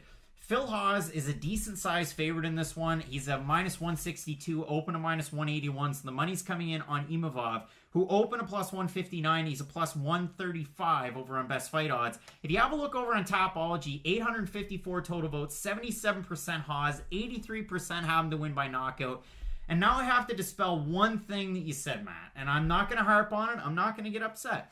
I do also believe Nasruddin Imavov has a more complete game in MMA. The one thing is wrestling. Phil Haas, JUCO national champ. If you watch some of his early fights, he definitely can wrestle. And it's one of those things that I think if Phil Haas isn't able to land the power shot early, which is definitely a worry if you're a big Phil Haas fan, then maybe resorts to the wrestling in the later stages of the first round or the second and third. Nasruddin Imavov, I like as this fight goes on. Again, if he can withstand the early power in the first, maybe you look at him in the second and third. So where you zigged, I'm going to kind of zag. And the same can sort of be said for Imavov. Does he have good footwork? Yes. He has to get hit before he starts using his footwork, though. And for Imavov, He will get on his bike. He does use that really good lateral movement, but it takes him a few hits to kind of remind himself that, yes, I do have really good footwork. And against a guy like Phil Hawes, that's not a risk I'd be willing to take throughout the fight. And yes, Phil Hawes is the more credentialed wrestler, but the footwork of Imavov is going to make life hell on Phil Hawes. And he is going in there looking for a takedown. If he isn't able to land that big bomb, and he is starting to get tired himself, and he's finding himself chasing after Imavov as the fight progresses, things can go south very fast for Phil Hawes. The difference is I still think Phil Hawes is going to catch him with a big shot early on. Imavov, yes, he has the footwork, but it takes him a little while to use it, and I think that's all Phil Hawes needs. He just needs that one punch. We say that for some fighters, and normally that's what I look at, and I'm like, oh, I'd rather not pick the guy who has to rely on that one shot. But for Hawes, he has kicks, he has power in both hands, and I do think he'll be able to find the shot at some point throughout the fight. So you have Sanford MMA's Phil Hawes taking on MMA Factory's Nasruddin Imavov. Again, these guys were supposed to fight back in January on Fight Island, and now we get them here. So if we have a look over at the Tapology votes, Matt, we've known about this fight for a bit. 795 total votes, 73% Hawes, 82% by knockout. Again, I ragged on and on, but I'm still salty at the fact they made us pay for Phil Hawes and Jacob Malkoun. I think it's ridiculous. If we have a look at the odds now, Phil Hawes open a -118 favorite, kind of bounced around over the last week or so, going up from ever so slightly -122. If you look at Nasruddin Imavov, about a -102 average, and it's still there on best fight odds. So you've got Phil Hawes that's a favorite here. You've got him as a pretty big, I would almost say massive favorite with the fans over on Tapology. What are your final feelings about this fight here? First of all, I'm very surprised. Now, here's the thing. The odds should be close on this fight. This is a phenomenal fight. Not only should the odds be close, their records are actually, they're 100% identical. I'm surprised how many people are siding with Hawes to not only win, but win by finish. Like, yes, he is a very good finisher when he has his opponent hurt. He is great at not just going for the finish and getting tired not getting it, but once he does pursue the finish, he tends to get it. But Imavov, he just can fight at so many different ranges, and that's what makes this fight fun. I'm a little concerned about the injury that Hawes is coming off of. Again, don't really know how serious it was. Could have been nothing. Could have stubbed his toe. Could have been super major. But again, it was only about a month and a half ago, so hopefully it wasn't anything too crazy. I'm going to side with Imavov just by the slightest of margins, though. Matt, I'm going with Nasruddin Imavov. I mean, maybe there was an inkling, again, back in that January card. You had gone with Hawes in that one. I went with Imavov. I like Imavov for the fact that he can stick a move. I like the technique over the power. But again, Phil Hawes is one of those guys that you've heard about for a really long time because he's fought a high level of competition. He's fought in some big spots. Like, you look at it. He wins on Contender Series. He fought on Contender Series 2017. Got finished by, how did that song go again? Miley Cyrus's Julian Marquez. He has lost to Luis Taylor with World Series, and he was on The Ultimate Fighter Season 23 and lost to Andrew Aldierte Sanchez. So Phil Hawes has fought in big spots. Unfortunately, he's lost in some big spots, but the wins have been good, and he won on UFC 254, which is a big pay-per-view opportunity for him. So again, I'm going to take technique over power in this one. I'm going to go Imavov over Hawes, but it's a super volatile matchup, and you would not be able to find this one on my personal card. So we're both going with France's Nasruddin Imavov, the Russian sniper, to get the win. Let us know if we're crazy people in the comments section, because I know from originally doing this one that a lot of people were going with Phil Hawes. I'm really looking forward to this fight. We have a great card. Oleinik Dakish. You've got Erosa. You've got Vieira taking on Kunitskaya, and you have Blaydes Lewis on this main card for our fight nights. Keep locked in with Fight Night Picks, Matt, as we always say. Let's get into it. Brazilian Jiu-Jitsu black belts are not always created equal, and we have one man with a decided advantage in the number of fights that he's had, because Aleksei Oleinik started fighting before Matt was born. He started fighting in 1996.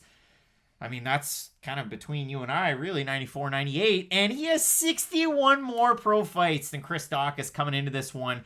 We have, of course, the boa constrictor, Aleksei Oleinik, taking on Chris Daukaus of No Fix nickname. And this is a guy, Matt, and Chris Daukaus, that we had our bones about him when he came into the UFC. I mean, he was a CFFC guy. We've seen a lot of CFFC guys have a lot of success, and gals. I mean, Caitlin Chukagian, Paul Felder, and the list goes on and on. I mean, you have Pat Sabatini making his debut here this weekend. He was a CFFC champ 2 times. But for Chris Daukaus, coming in here, he had that loss to Zhu and Yanwu, and I thought, ooh, well, it was a fight that he was winning in certain respects until he lost it. And then he beat Danny Holmes, who was 4-4, and then he fought Parker Porter. And he was supposed to take on Sean Teed twice before that, and that would have been a big rematch. Of course, that was Chris Daukaus' second pro loss, and Sean Teed was making his debut. There was a whole storyline around that. So Chris Daukaus Comes into the UFC and he fights Parker Porter and he finishes him in the first round. Say what you will about Parker Porter, Chris Daukaus looked really good. And in that fight, Chris Daukaus weighed 241. Then he comes out and fights Rodrigo Nascimento. And I thought, well, for Rodrigo Nascimento, he's great at jiu-jitsu. He trains an American top team with some of the best heavyweights in the world. Sagano, that's one of them, among others. Chris Daukaus came in weighing 227 pounds, and it was like, holy smokes. Is this guy going to be like a light heavyweight his next time out? Physically, he looked really good. You can tell he's lost a lot of weight in his life, but physically, he looked really good. And he finishes him in the first round. Chris Daukaus has these wild hooks where there's like pop at the end of a shot and he flicks his wrist and it's amazing to watch this guy walk fighters down. So 2 huge wins for Chris Daukaus in the UFC. They put him on a main card against a guy that's main evented in his last 5 fights. He fought Alistair Overeem and lost. He fought Walt Harris and lost. He beat Maurice Green. He beat Fabrizio Verdum. Weird fight. And then he loses to Derrick Lewis. But if anything, Aleksei Oleinik is consistent in the fact that he always fights the same. Oh, 100%. Aleksei Oleinik loves to walk forward. And, okay, one of 2 things is going to happen. He's either going to walk forward and eat punches like there is no tomorrow, or he's going to walk forward, get his hands around you, take you down in the weirdest way possible, and choke you out in a way that you never thought was possible. Because that's something Aleksei Oleinik is well-versed in doing. Interesting fight, because Oleinik, you do look at some of the losses that he's had, and you know how to beat Aleksei Oleinik. If you have knockout power, you can beat Oleinik. The thing is, you have to knock him out before he can get his hands around you. And that is much easier said than done, because even if you do go back and look at the Derrick Lewis fight, I know we're going to talk about that performance a little bit later on, but look back at that fight, Oleinik has good success. He gets Lewis to the ground. He has him in kind of a submission, but just kind of the sheer size of Derrick Lewis gets him out of it. But Oleinik, even in his losses, does tend to have pretty good moments in the fights. It'll be interesting for Daukaus, though. We talk about the black belt that he does have in jiu-jitsu. I would argue he is not even close to the level of grappling of a guy like Aleksei Oleinik. And I'm going to bring up a fight that might bring up some hard feelings for Craig, but Rodolfo Vieira, we say how he's the black belt hunter, how credentialed he is in jiu-jitsu. He doesn't have the MMA experience to really go along with his jiu-jitsu, whereas Aleksei Oleinik, I'm not worried about him getting tired in the first 10 seconds and then getting submitted by Chris Daukaus. Although Daukaus is a very good grappler, we just don't really see that side of him all the time. He's not going to submit Aleksei Oleinik at all. It's one of the few guarantees I can have for this fight. I do think Aleksei Oleinik's probably going to get cracked early and often because Oleinik himself isn't the biggest heavyweight in the world, and I do think size at a certain point will give Chris Daukaus issues. It's just this is the fight that's going to do it. If you do look, Curtis Blaydes, the guy in the main event, he's this massive, physically strong wrestler. Well, against Chris Daukaus, who Blaydes probably outweighs by like 40 pounds, Daukaus is going to have trouble with just that relentless attack of a guy like Blaydes. But against Oleinik, who tends to weigh in that sort of 230 to 245 range himself, he's not really going to be able to physically overpower Chris Daukaus. And you'll see it up on the graphic. These guys weighed the same in their last fights, 227 for both. And I mean, Aleksei Oleinik, not the most physically imposing guy, but it's weird because, again, he had his pro debut in 1996, but he's a lighter heavyweight. And so you look at his body of work, he has a loss on his record to one of the greatest fighters of all time. He's had all the belts, he's had all the money. Undefeated and undisputed. He fought Chael Sonnen. How crazy is that? Like, Aleksei Oleinik used to fight at middleweight. In Bodog Outdoors. Used to fight at middleweight. He's now a heavyweight and a highly credentialed heavyweight with almost 50 pro submission wins. And that's a crazy thing. And you look at his time in the UFC, it feels like he's been there forever, but he debuted in 2014 off a first-round submission win over Mirko Krokop. He's avenged losses to guys like Jeff Munson. He has a win over Tony Lopez. And then again, you look at the fights in the UFC. He beats Freight Train Hamilton. He beats Jared Rosholt. He loses to Daniel Omalanchuk. He beats Victor Pesta. He beats Travis Brown. Weird fight because he cracked Travis Brown to get him down. Loses to Razor Blaydes. You know, that was a weird fight, he got his ear tickled. He beat Junior Albini, which was, again, the Ezekiel choke. But that's the thing. Aleksei Oleinik, you saw it in the fight against Derrick Lewis. He goes in for that Ezekiel, like, scarf hold, and then he almost would pull guard with it to really try and cinch on it. Didn't work from there. But he finishes Junior Albini. He finishes Mark Hunt, heavy hitter. Loses to Alistair Overeem in a gross fight. Loses to Walt Harris. Gets finished in the first 12 seconds. Beats Maurice Green because Maurice Green is a guy that gets tired and he's long and he's awkward. And then he beats Fabrizio Verdum by split decision in a fight that Verdum was coming off that long time away. Was it a suspension? It was a suspension. It was a suspension. We're talking PFL's Verdum. Verdum didn't even look like the same fighter that we knew before. But Aleksei Oleinik looked pretty good. I mean, his striking was all right. He was all right in the clinch. You knew the Muay Thai was going to cause him issues with Verdum, but it really didn't. And then he fought Derrick Lewis his last time out. And this is the thing. Rank fighter Overeem, rank fighter Harris, rank fighter Lewis. So he fights Lewis, and Lewis, again, main event. He's a 4th ranked heavyweight right now. Lewis goes ham early. Like, he lands crushing blows. Oleinik kind of, he gets hurt, but he's old and he's a curmudgeon, and it kind of wakes him up. And then he gets Lewis into some big brother moments. And he's grabbing him and pulling him up, and he just gets into such weird things that we never see, let alone in MMA, but you never see it at heavyweight. And then the second round starts, and Lewis just gets on him and gets all over him and really just finishes him as he turtles up. So for Chris Daukaus, we know he has the grappling in his back pocket. We haven't seen it. We know that his striking is there, especially with the hooks. You saw it in the Nascimento fight. You saw it against Parker Porter too. He's good that when he pushes somebody, he doesn't tend to get cracked. His head's usually back a bit. And, we talk about it all the time. It's Cindy Danwa. Hands are always out there. Chris Daukaus is a way more refined version of that. His hands are out there. Okay, but here, let's reserve the Cindy Dandois for only bad strikers. Chris Daukaus is a phenomenal boxer. Really good boxer. Yeah, and that's the really important thing. I just say the volume that he throws will just frustrate his opponent to the point where they can't hit him back. The problem for Oleinik, again, the way he's been able to fight so late in his career is he is the smaller guy. So even though he is a little bit older, the speed hasn't really left him because of the size disadvantage, if you will. The problem is he won't even have that one advantage in this fight. You're just an older version of Chris Daukaus. You're hittable at this stage in your career. And if Oleinik had better wrestling, it'd be a lot easier to pick him in this fight. But unfortunately, he doesn't have the way to get the fight to the ground. And that's why I'm so confident with Daukaus. I don't have confidence in Chris Daukaus. I mean, it's more of I have less confidence in Aleksei Oleinik. But again, you look at the level of competition. He finishes Maurice Green, split decision win over Verdum, and then he loses to Derrick Lewis in a fight where he had him in bad spots. But Derrick Lewis has weird cardio and weird wrestling, and Lewis is able to get out of some of those spots. I don't know if Chris Daukaus is going to win this fight. Does it have to be by finish? Yeah, Aleksei Oleinik's been it's not that hard. Okay, it's probably really hard to knock out Aleksei Oleinik, don't get me wrong. But for top tier UFC heavyweights, they've been able to do it. And you say, yes, his losses have been to guys with numbers next to their name. I'm going to be honest. I think Chris Daukaus is just as good as Walt Harris. He just hasn't had as many fights to get himself into the top 15 yet. Like, Chris Daukaus and Walt Harris stylistically are quite similar. It's just Walt Harris is a southpaw and Chris Daukaus is orthodox, but Daukaus can switch stances and has a really good ground game. So I know he isn't there yet, but I do see Chris Daukaus as being one of those guys like a Walt Harris who will be in the top 15 for years to come. I think Chris Daukaus has a great shot. So, Matt, you've already written this off. We haven't even talked about the odds. So we look at the odds, Matt. Daukaus open a minus 140 favorite. He's now minus 180. If we look at Oleinik, open a plus 120. He's now at a plus 148 or thereabouts on best fight odds. Topology votes, 892 of them, 62% Oleinik.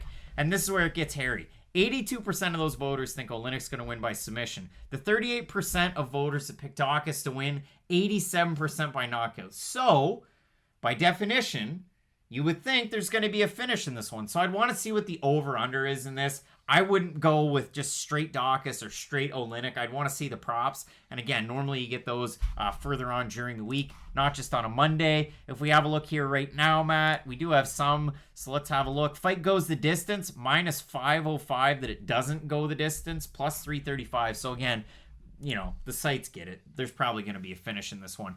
Oleinik's taking on that top tier competition. And where it gets weird is, you look at guys that have lost to the top tier and you'd have to say, okay, well, they're still in their physical prime, this and that. This guy started fighting in 96 and he's 43. You've got Chris Daukaus, 31, not as many miles on the tank. He's going to be at a reach disadvantage. He has a slight height advantage, and size-wise, they're going to be about the same. So for me, Oleinik's a tough guy to beat. Again, I like Daukaus in the fact that he has really, really credentialed, jiu-jitsu in his back pocket, but his hand speed's great. His boxing's great.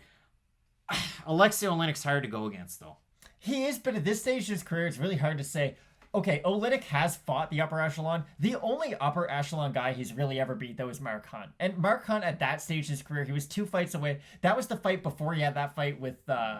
Willis. Yeah, Justin Willis, and that was one of the worst fights in UFC history. But it was just kind of Mark Hunt who was done with the company. And I know that's... Listen, maybe we're giving Aleksei Oleinik too hard of a time, but that's his best win by far. Travis Brown, by the time he had beat him, was kind of washed. And then he's gotten all those opportunities against the upper echelon.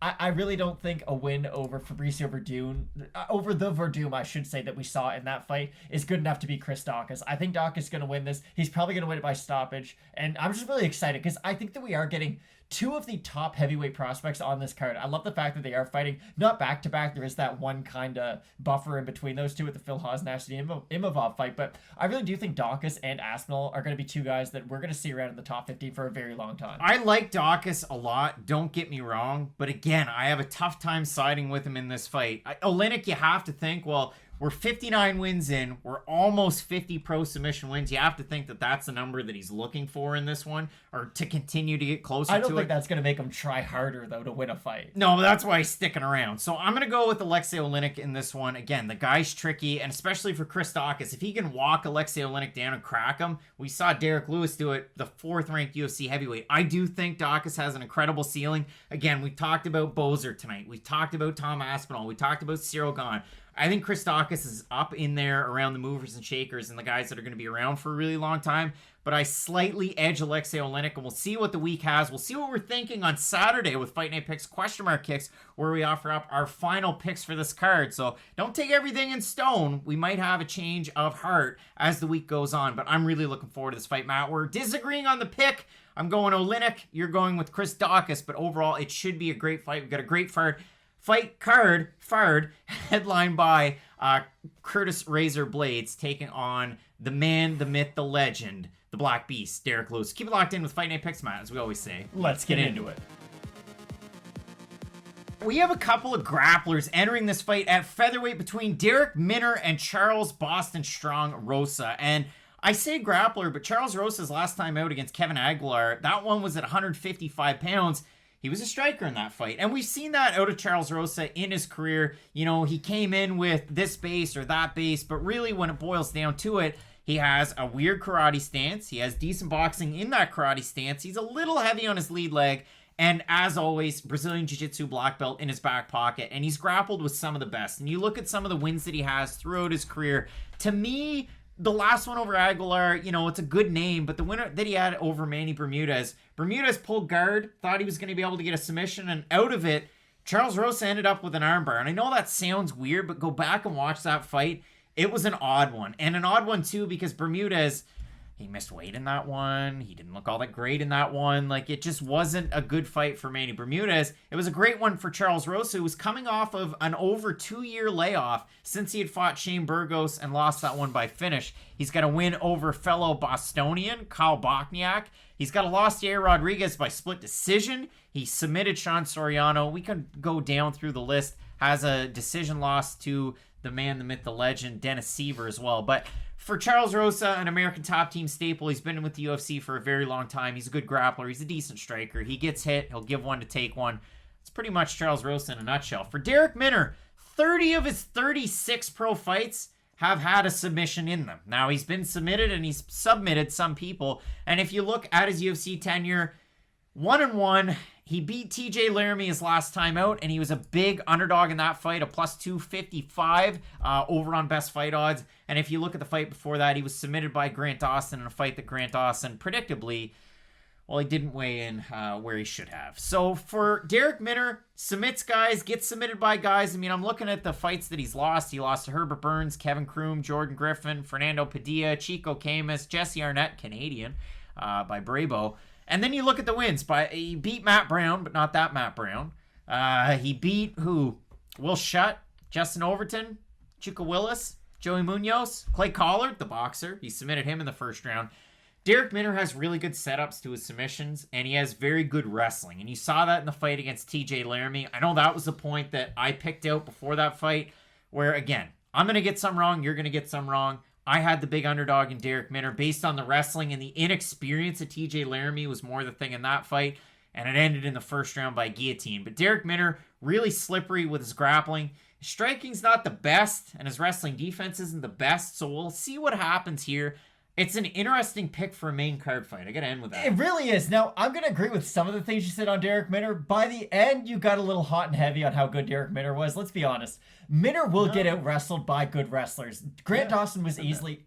able to do it. Now, you can bring up the fact that, oh, well, he missed weight. Grant Dawson still absolutely dominated him in that fight. Now, the thing good prospect. The thing you have to bring up about that fight, though, is that Charles Rosa, we'll talk about his grappling, how good his jiu-jitsu is. His wrestling is nowhere near the level of Grant Dawson. And for Grant Dawson, it's really his top control and his top pressure is where he gets most of his grappling success from. For Rosa, honestly, it's the opposite. If you go for the takedowns on him, he will find success off of his back, but it is sort of that Louis Smolka deal where Rosa will waste time off of his back, sometimes going for submissions. And that was a big problem in the Bryce Mitchell fight, because Bryce Mitchell, yes, he's a phenomenal grappler. We all know how he almost twisted Charles Rosa about 9 times in that fight. 30-25s? Like, what a weird fight. He just completely dominated him. But again, Charles Rosa, he won't have trouble with the jiu-jitsu guys. He struggles with guys who can out-wrestle him who also have decent jiu-jitsu, because if you have that good top pressure, but also good trickiness with your submissions, like Darrick Minner has, you can kind of override the mind of Charles Rosa, because with Charles Rosa, unless he does have you in that set submission, you can out-scramble him to a certain degree. And again, we saw that with Bryce Mitchell. And with Bryce Mitchell, you have to understand,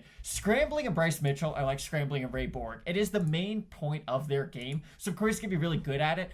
But Darrick Minner can follow a very similar game plan in this fight. And for Rosa, I do think the striking will be his best path to victory.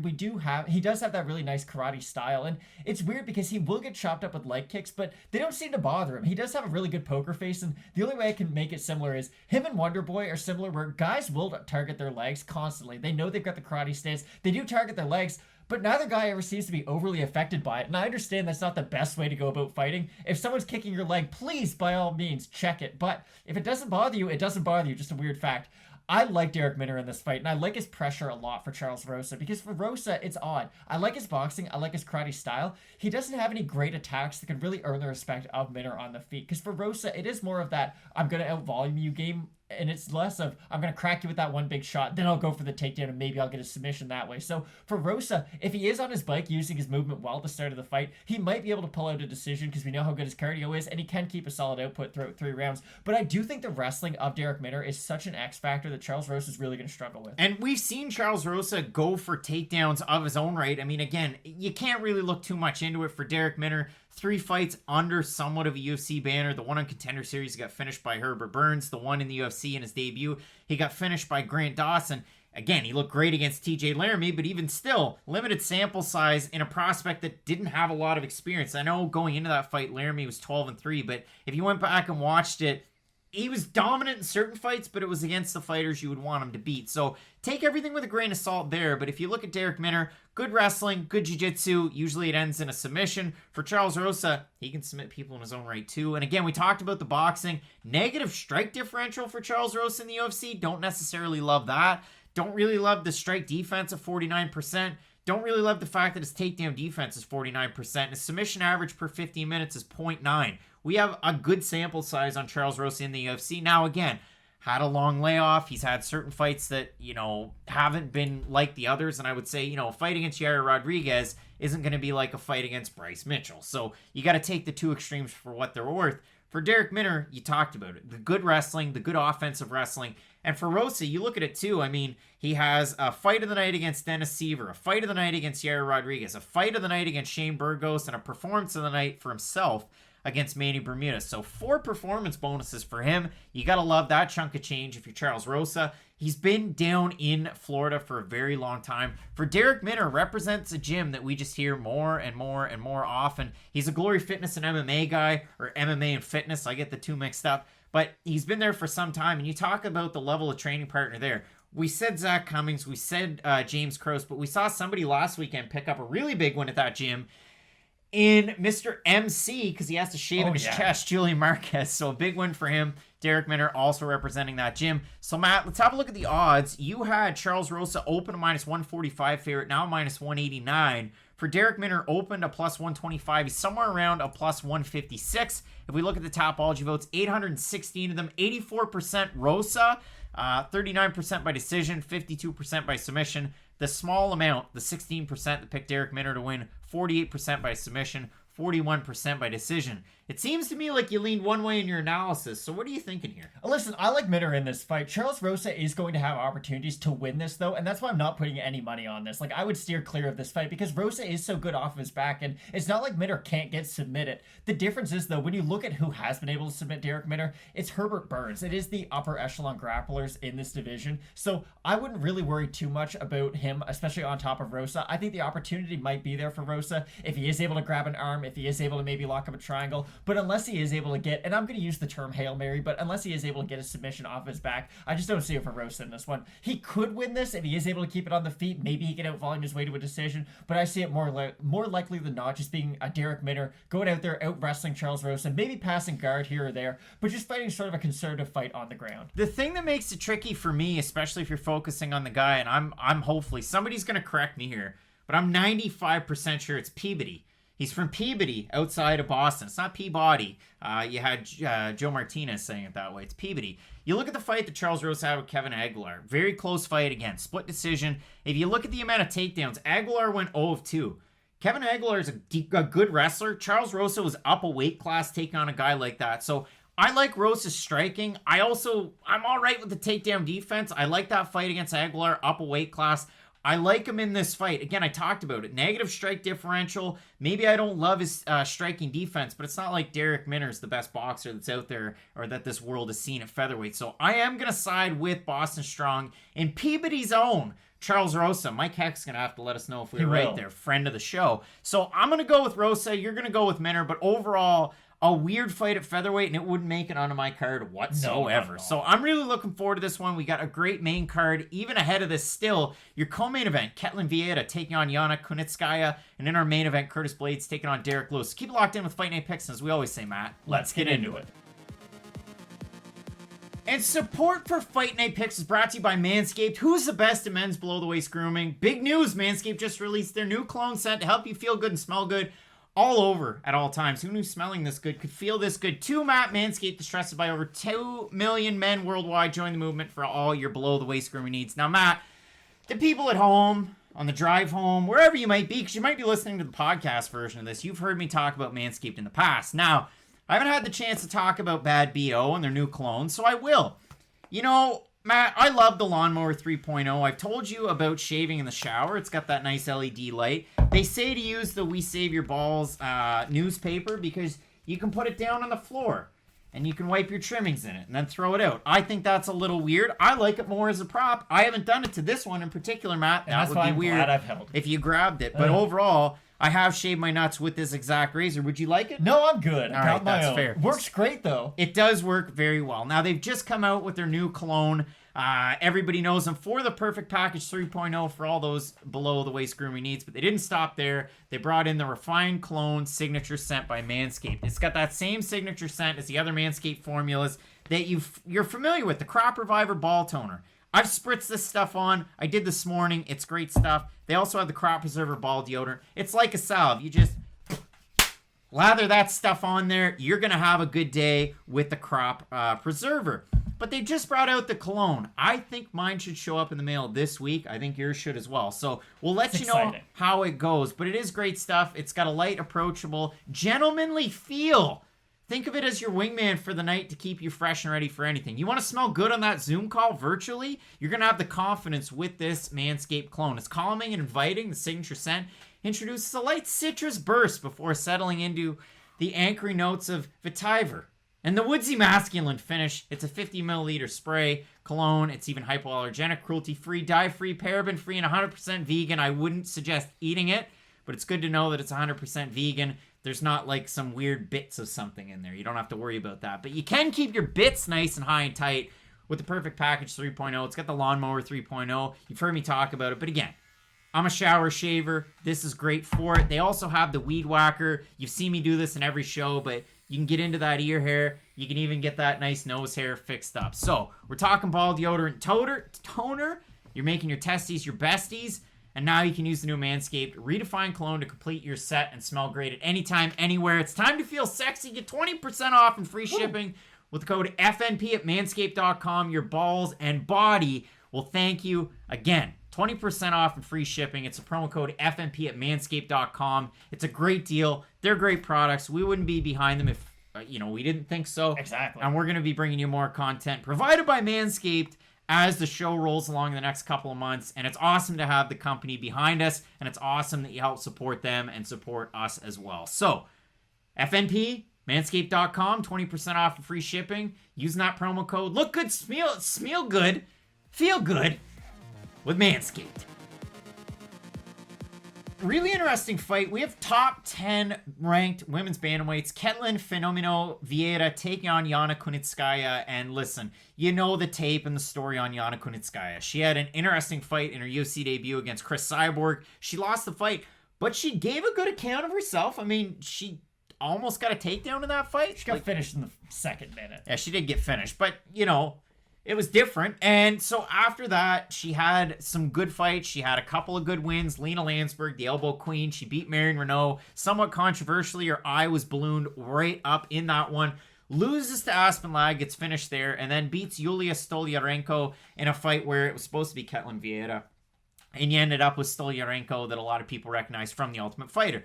Ketlin Vieira is one of the strangest cases in MMA because she believes incredibly in her boxing. She has some good power. She trains out of Nova União, so you'd expect it to be there. But really, her bread and butter is her wrestling and her ground game. And for Ketlin Vieira, she was ranked second at one point in the UFC's bantamweight division. She took on Irene Aldana. And if you look at the odds, I'm going to look at them on Tapology. She's a minus 230 favorite according to them. She got finished in the first round by Irene Aldana's striking. This fight was supposed to happen 3 different times last year. Once in May, event canceled due to coronavirus. It was supposed to happen at the start of August, and then it was rescheduled, and Vieira withdrew. She eventually would fight Sijara Eubanks. She won predictably a decision against Sijara Eubanks. She was supposed to take on Marion Renault in that fight. Renault was hurt. So now we get her fight finally with Yana Kunitskaya. Vieira's at 6, Kunitskaya's at 7.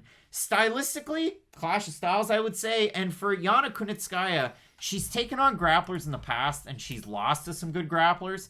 The other thing is, in her last fight, it was against Yulia Stolyarenko, where she just pushed the pace. She got Stolyarenko with her back up against the cage. And if you knew anything about Yulia Stolyarenko, it was that her striking wasn't very good, but her ground game was insane. Like, she could pull off weird submissions off her back. So she tried to pull like a guillotine as she climbed up the cage with her back to it, and really wasn't able to do a lot. I know she threatened at one point with an armbar off of the ground in that one, if I'm not mistaken, near the end of one of the rounds, but overwhelmingly, Kunitskaya won that fight.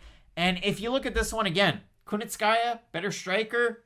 You got the better ground game from Ketlin Vieira, who has 92% takedown defense in the UFC. And if you look at Kunitskaya, 33% takedown defense. We saw it work in the fight against Stolyarenko, who came in on short notice. So overall, clash of styles. Weird co-main event, but I like it. I have no idea who's going to win this fight, and I've got to say that, right? Just to start this whole thing off, because it is such a clash of styles. Kunitskaya can grapple off her back a little bit, but if you are on the ground with Ketlin Vieira, there's no way you're going to submit her off of your back. She is by far, I say by far, but other than Amanda Nunes, I would say Ketlin Vieira is the best grappler in this division. And even if you just go back to the Sarah McMahon fight, and trust me, no one's more critical of Sarah McMahon than your boy over here, but she was put in some bad positions in that fight, especially on the ground. McMahon herself was able to lock up a submission on Vieira, but Vieira was just able to stay calm, really focus, and then not only flip and get out of the head and arm choke, but put one on Sarah McMahon herself, like almost right after. And it was really high level grappling from Vieira, and it shows to me that even on her back in the worst position possible,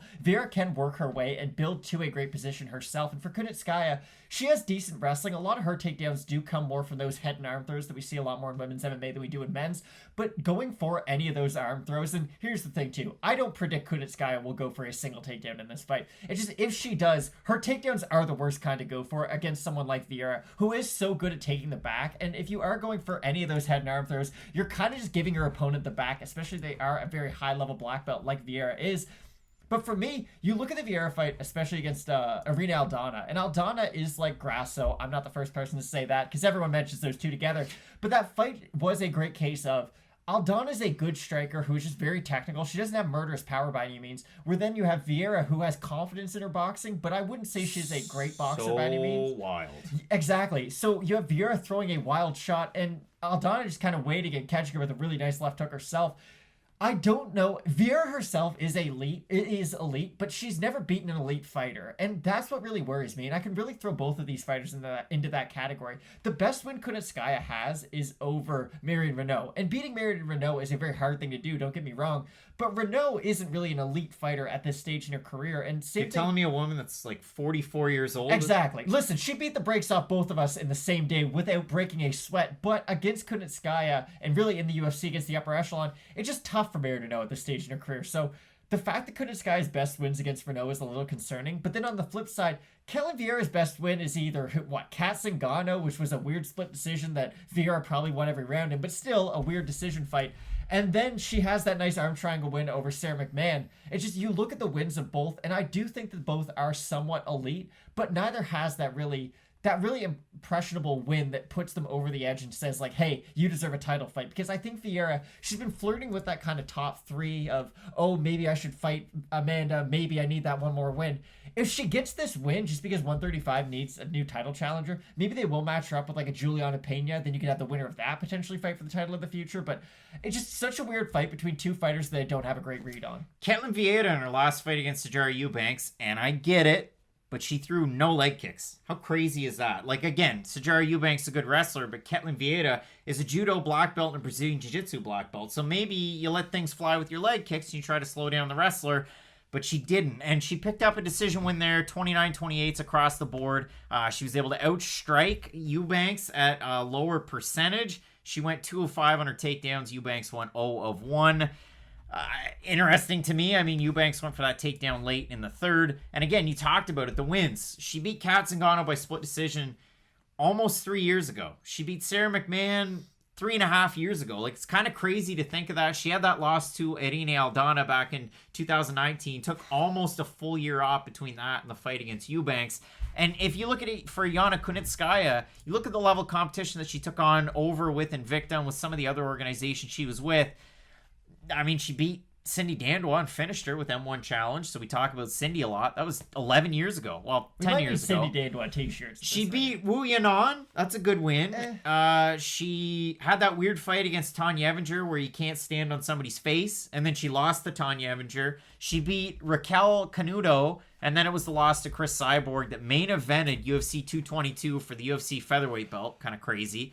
Landsberg win, Renault, lose to Aspinall, beats Yulia Stoliarenko. And again, Kunitskaya has pretty good striking. Kunitskaya has pretty good top pressure too. She can get kind of caught in some submissions. You saw that in the fight against Stoliarenko, but she was able to get out of it and get the win. So for me, it is a difficult fight. I'd leave it off my card. The odds had Ketlen Vieira a minus 275 at open, about a minus 272 right now for Kunitskaya, plus 235 at a plus 217. If we look at the Topology votes, Matt, not really all that close. 867 total votes, 86% Vieira, 84% by decision. This is one of those ones that you pick Vieira and then you look like a donkey if she loses because all the Topology voters had her and the odds were overwhelmingly Vieira. I like Vieira in this fight. I don't love how wild of a striker she is because that's the thing. Wild striker, a lot of power, not a lot of technique. Trains at a Nova União. Those things don't mix, but her ground game's really, really good. And she's a jiu-jitsu black belt and a judo black belt. So if the fight hits the mat, it's overwhelmingly Vieira. But every fight starts on the feet, as they say. And that much is true. And that would, that would obviously lend credence to Kunitskaya. But again, I don't love that when Kunitskaya tries to bring it to the mat, we're talking a lot of head and arm throws that Vieira would specialize in herself. I don't think the clinch positions really favor Kunitskaya. So I like Vieira in this fight, and I'll take her. But again, I don't like the odds. I don't like the Topology votes. I wouldn't feel confident in picking this card if I was putting it on a parlay or anything. I agree. Both fighters have lost to similar fighters that their opponent is. Like, Vieira can fight in a very similar way to an Aspinall, where she does do that kind of wet blanket, I'm going to get on top, ground and pound submission. But then Kunitskaya, again, I don't think her technique is similar to an Aldana, but she can just wait on the outside, sort of pepper you with those long-range attacks. So I agree. I'll pick Ketlen in this fight. Not my most confident pick, especially where the odds are at right now, but I do see her getting this fight to the mat at some point throughout these 3 rounds and probably dominating from there on. To the person that comes back on Sunday morning, this is a parlay buster. So watch out for it. We're both going with Ketlin Vieira to get the win, but I cannot preface that. Like, there's got to be a warning there for somebody. Overall, really looking forward to this card. We have a great main event coming up between Curtis Razor Blaydes and the Black Beast, Derrick Lewis. I love it. That should be an awesome fight. So really looking forward to it. Keep it locked in with Fight Night Picks, Matt, as we always say. Let's get into it. This is quite literally a main event months in the making. We have Curtis Razor Blaydes taking on the Black Beast, Derrick Lewis. And listen, you can find us as always at Craig Allen FNP over on Twitter and Instagram at Matt Allen FNP there as well. And we have a great card this weekend, but of course headlined by this heavyweight banger that was originally scheduled to take place on the 28th of November. Unfortunately, Curtis Blaydes out due to a positive COVID test.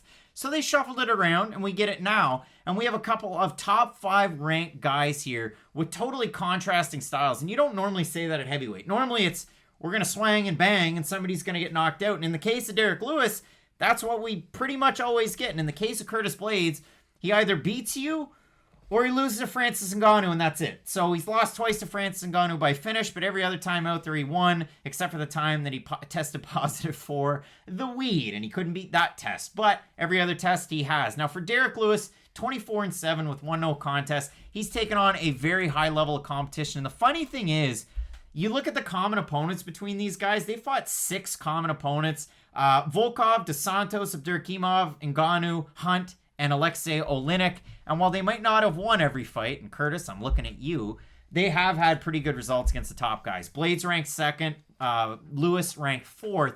And for Derrick Lewis, it's another career resurgence. Like, you thought this guy was done when he got finished by Mark Hunt, and he looked, well, he was hurt against Mark Hunt. He had that weird kick to the stomach against Travis Brown in Halifax, Nova Scotia, Canada. And then after those 2 fights, he beats Marcin Tybura after getting taken down and dominated for most of the fight. He beats Francis Ngannou in the worst fight you've ever seen. He knocks out Alexander Volkov pretty much the same way he finished Marcin Tybura. Like, he got dominated and then Hail Mary at the end, and he finishes Alexander Volkov. Out of that, he gets a title shot and loses predictably to Daniel Cormier. Then he fights Junior Dos Santos and he loses, and that was a weird one. It was, but again, with Derrick Lewis, here's the thing. There's 2 versions of Derrick Lewis. There's ow, my back Derrick Lewis, and then there's, wow, the Black Beast Derrick Lewis. And for Derrick Lewis, again, the version that we've seen in those losses, you look at the Mark Hunt fight, his back was just giving out on him, and then he ends up losing by TKO. The Daniel Cormier fight, he gets ankle picked, and that fight was just terrible stylistically for poor Derrick Lewis. And that was weird because it was on short notice for both guys. The fans cheered Derrick Lewis in that one and booed Daniel Cormier. Which is very odd. And then you look at the Judo Santos fight. Again, he kind of gets hurt midway through, and it's one of those really weird Derrick Lewis fights. And we can kind of say that for all of his fights. There's always periods of Derrick Lewis's fights where it looks like he's on the brink of defeat just so he can bring it back and win. And the Aleksei Oleinik fight really was no different. And I look at the Oleinik fight, I look at the Tybura fight, and I look at the Jamall Abdurakhimov fights for the opponents of Derrick Lewis who most clearly emulate Curtis Blaydes. And let's be honest, Lewis didn't do well against all 3 of those guys, even though he beat them all, which is very odd. But he does get taken down multiple times in all of those fights. And for Blaydes, the Volkov fight's probably the best one to look at if you are trying to bring up someone who fights, and a similar way to Lewis a little bit, just because Lewis really is. It's like 10 out of 10 in my stand-up. My grappling is only good enough to get me back up to my feet, and of course we all know Derrick Lewis might be the best person to say, like, jiu-jitsu's not even real. I don't care. I don't need a black belt. I don't need a blue belt. I don't need a white belt. I can just get back up to my feet. The issue is, he's been able to do that against guys like Aleksei Oleinik, a very small heavyweight. He was able to do it to a Marcin Tybura, who just fatigued later on in the fight. He did it to Jamall Abdurakhimov. Interesting because that was also a 5-round atmosphere, similar to this fight, where Abdurakhimov predictably out-wrestled Lewis for about 3.5 rounds, and then gets knocked out in the 4th. With Blaydes in the Volkov fight, he does out-wrestle Volkov consistently throughout that fight, secures, I think, 15 takedowns, which is an absurd amount of takedowns to get in a fight. But you do see, as that fight progresses, that the takedowns don't come as easy in that 3rd round. And in the 4th round, he is just kind of blatantly reaching down for legs at a certain point and leaving his head open to be hit. And that wasn't the same Volkov that we're dealing with nowadays, the 265-pound Alexander Volkov. That was Slenderman Volkov, if you will, the only 200 Now it's Thick Boy Winner Volkov. Exactly. And it's really curious to me, I guess, because Thick Boy Volkov might have beat Curtis Blaydes that night. Maybe he gets taken down 15 times and completely dominated too. But it is really interesting that Blaydes' cardio, I thought, was once his biggest asset. But the first time I saw him in a really hard 5-round fight where both guys were pushing each other, his gas tank completely failed him. The weird thing about Derrick Lewis, if he doesn't get hurt, a la JDS or the Travis Brown fight was a weird one because, Mario Yamasaki just kind of closed his eyes for a little bit. Or the fight that he had against Merrick Hunt. If you look at the other fights, Marcin Tybura, I'm just going to springboard back up to my feet. The fight against Francis Ngannou, well, it was boring. The Volkov fight, he was always in it, even though he was getting pummeled. The Blagoy-Ivanov fight, pretty boring. I mean, both guys, you want to talk similar? Derrick Lewis has some more power. Blagoy-Ivanov has a little bit more in terms of volume. It's a split decision fight. It is what it is. He beat Ilir Latifi. Ilir Latifi's not a heavyweight. No. Ilir Latifi's a small, light heavyweight at that. So, Ilir at heavyweight, weird stuff. And then the fight against Aleksei Oleinik. Well, Lewis goes ham early, and then Aleksei gets him down. And he gets him into a choke, kind of gets him, pulls him in. But Derrick is the biggest guy for this division, and he's not able to do it. Now, it might have looked like we were both going to kiss. And that's why you couldn't get the choke in on me, because I'm so big. Yeah. Slender Man Matt. Now, but in that fight, he wasn't able to get it. Oleinik wasn't. And then the second round starts. Now, Oleinik, as far as cardio is concerned, normally pretty, until like the third maybe or late into the second. About the average cardio of a 45-year-old male. Well, he's only 43. Oh, my bad. But he started fighting in 96, 2 years before you were born. But with Aleksei Oleinik, second round starts, and what does Oleinik have to do? He's got to kind of creep in there. And as he creeps in, he gets caught by Derrick Lewis. He goes down. Lewis pounds away. Maybe a few extra shots. And then Herb Dean steps in and ends the fight. So, Derrick Lewis, big win there. Again, this fight was supposed to happen back in November. One of two things is probably going to happen. And I say probably. Curtis Blaydes out-wrestles Derrick Lewis. Derrick Lewis gets tired, and that's the fight. The trouble for Curtis Blaydes is when he out-wrestles guys, sometimes he has great finishes, like when he fought Alistair Overeem. Sometimes he gets tired, like when he fought Volkov. And again, unless you're Francis Ngannou, well, nobody's beaten Curtis Blaydes except for the drug test against Adam Milstead, where he finished him. But out of the UFC wins, again, you had the first fight against Ngannou when he made his debut. He beat Cody East, Daniel Omalanchuk, Aleksei Oleinik, Mark Hunt, Alistair Overeem, lost to Ngannou, beat Justin Willis, go home, big titty, go home, beat Shamil Durkimov, bad, and that's the fight where, you want to draw comparisons. Blaydes fought Abdurkimov, who's a pretty good wrestler, and Blaydes just totally stomped him out at UFC 242. Now, was it the heat? I don't know, but it didn't seem to affect Curtis Blaydes all that much. He beats and finishes JDS, who's been on a finish losing streak, and I'm not talking about the country. And then he fights Volkov and just totally out-wrestles him. Like, he wrestled him like Merab Dashvili wrestles guys at 135. That's how many takedowns he got. It's insane. So, if you want to look at the stats, again, you can't throw too much at them because Derrick Lewis is this weird anomaly of a guy that can just springboard back up to his feet, even in the later stages. But the striking numbers favor Blaydes because normally he's on top, hammering away. Exactly. The grappling numbers, 6.98 takedowns per 15 minutes, and Blaydes has been in 5-round fights like this one. 33% takedown defense for Blaydes because really, if you take him down, not a whole lot's going to happen. 55% accuracy, that's pretty good. For Derrick Lewis, 52% takedown defense. Not awful, but not great. Like, you like to see that above 60% and up. He doesn't really go for many takedowns of his own. His striking numbers, fairly flat in terms of landed and absorbed per minute. Like, they're relatively close. And in terms of averages, 44% defense to 50% accuracy. You don't love the defense, but this guy is such an oddball. Like, Derrick Lewis, if you put him over in the Bellator heavyweight division, I know he'd have a lot of success, but he's ranked fourth in the UFC's heavyweight division. He's 36 years old. He just turned 36, so happy birthday. He had a birthday this month. It's just crazy to think the career this guy's had. Like, I've gone back and done the deep dive and looked at the guys that he's fought, like, way back in the past.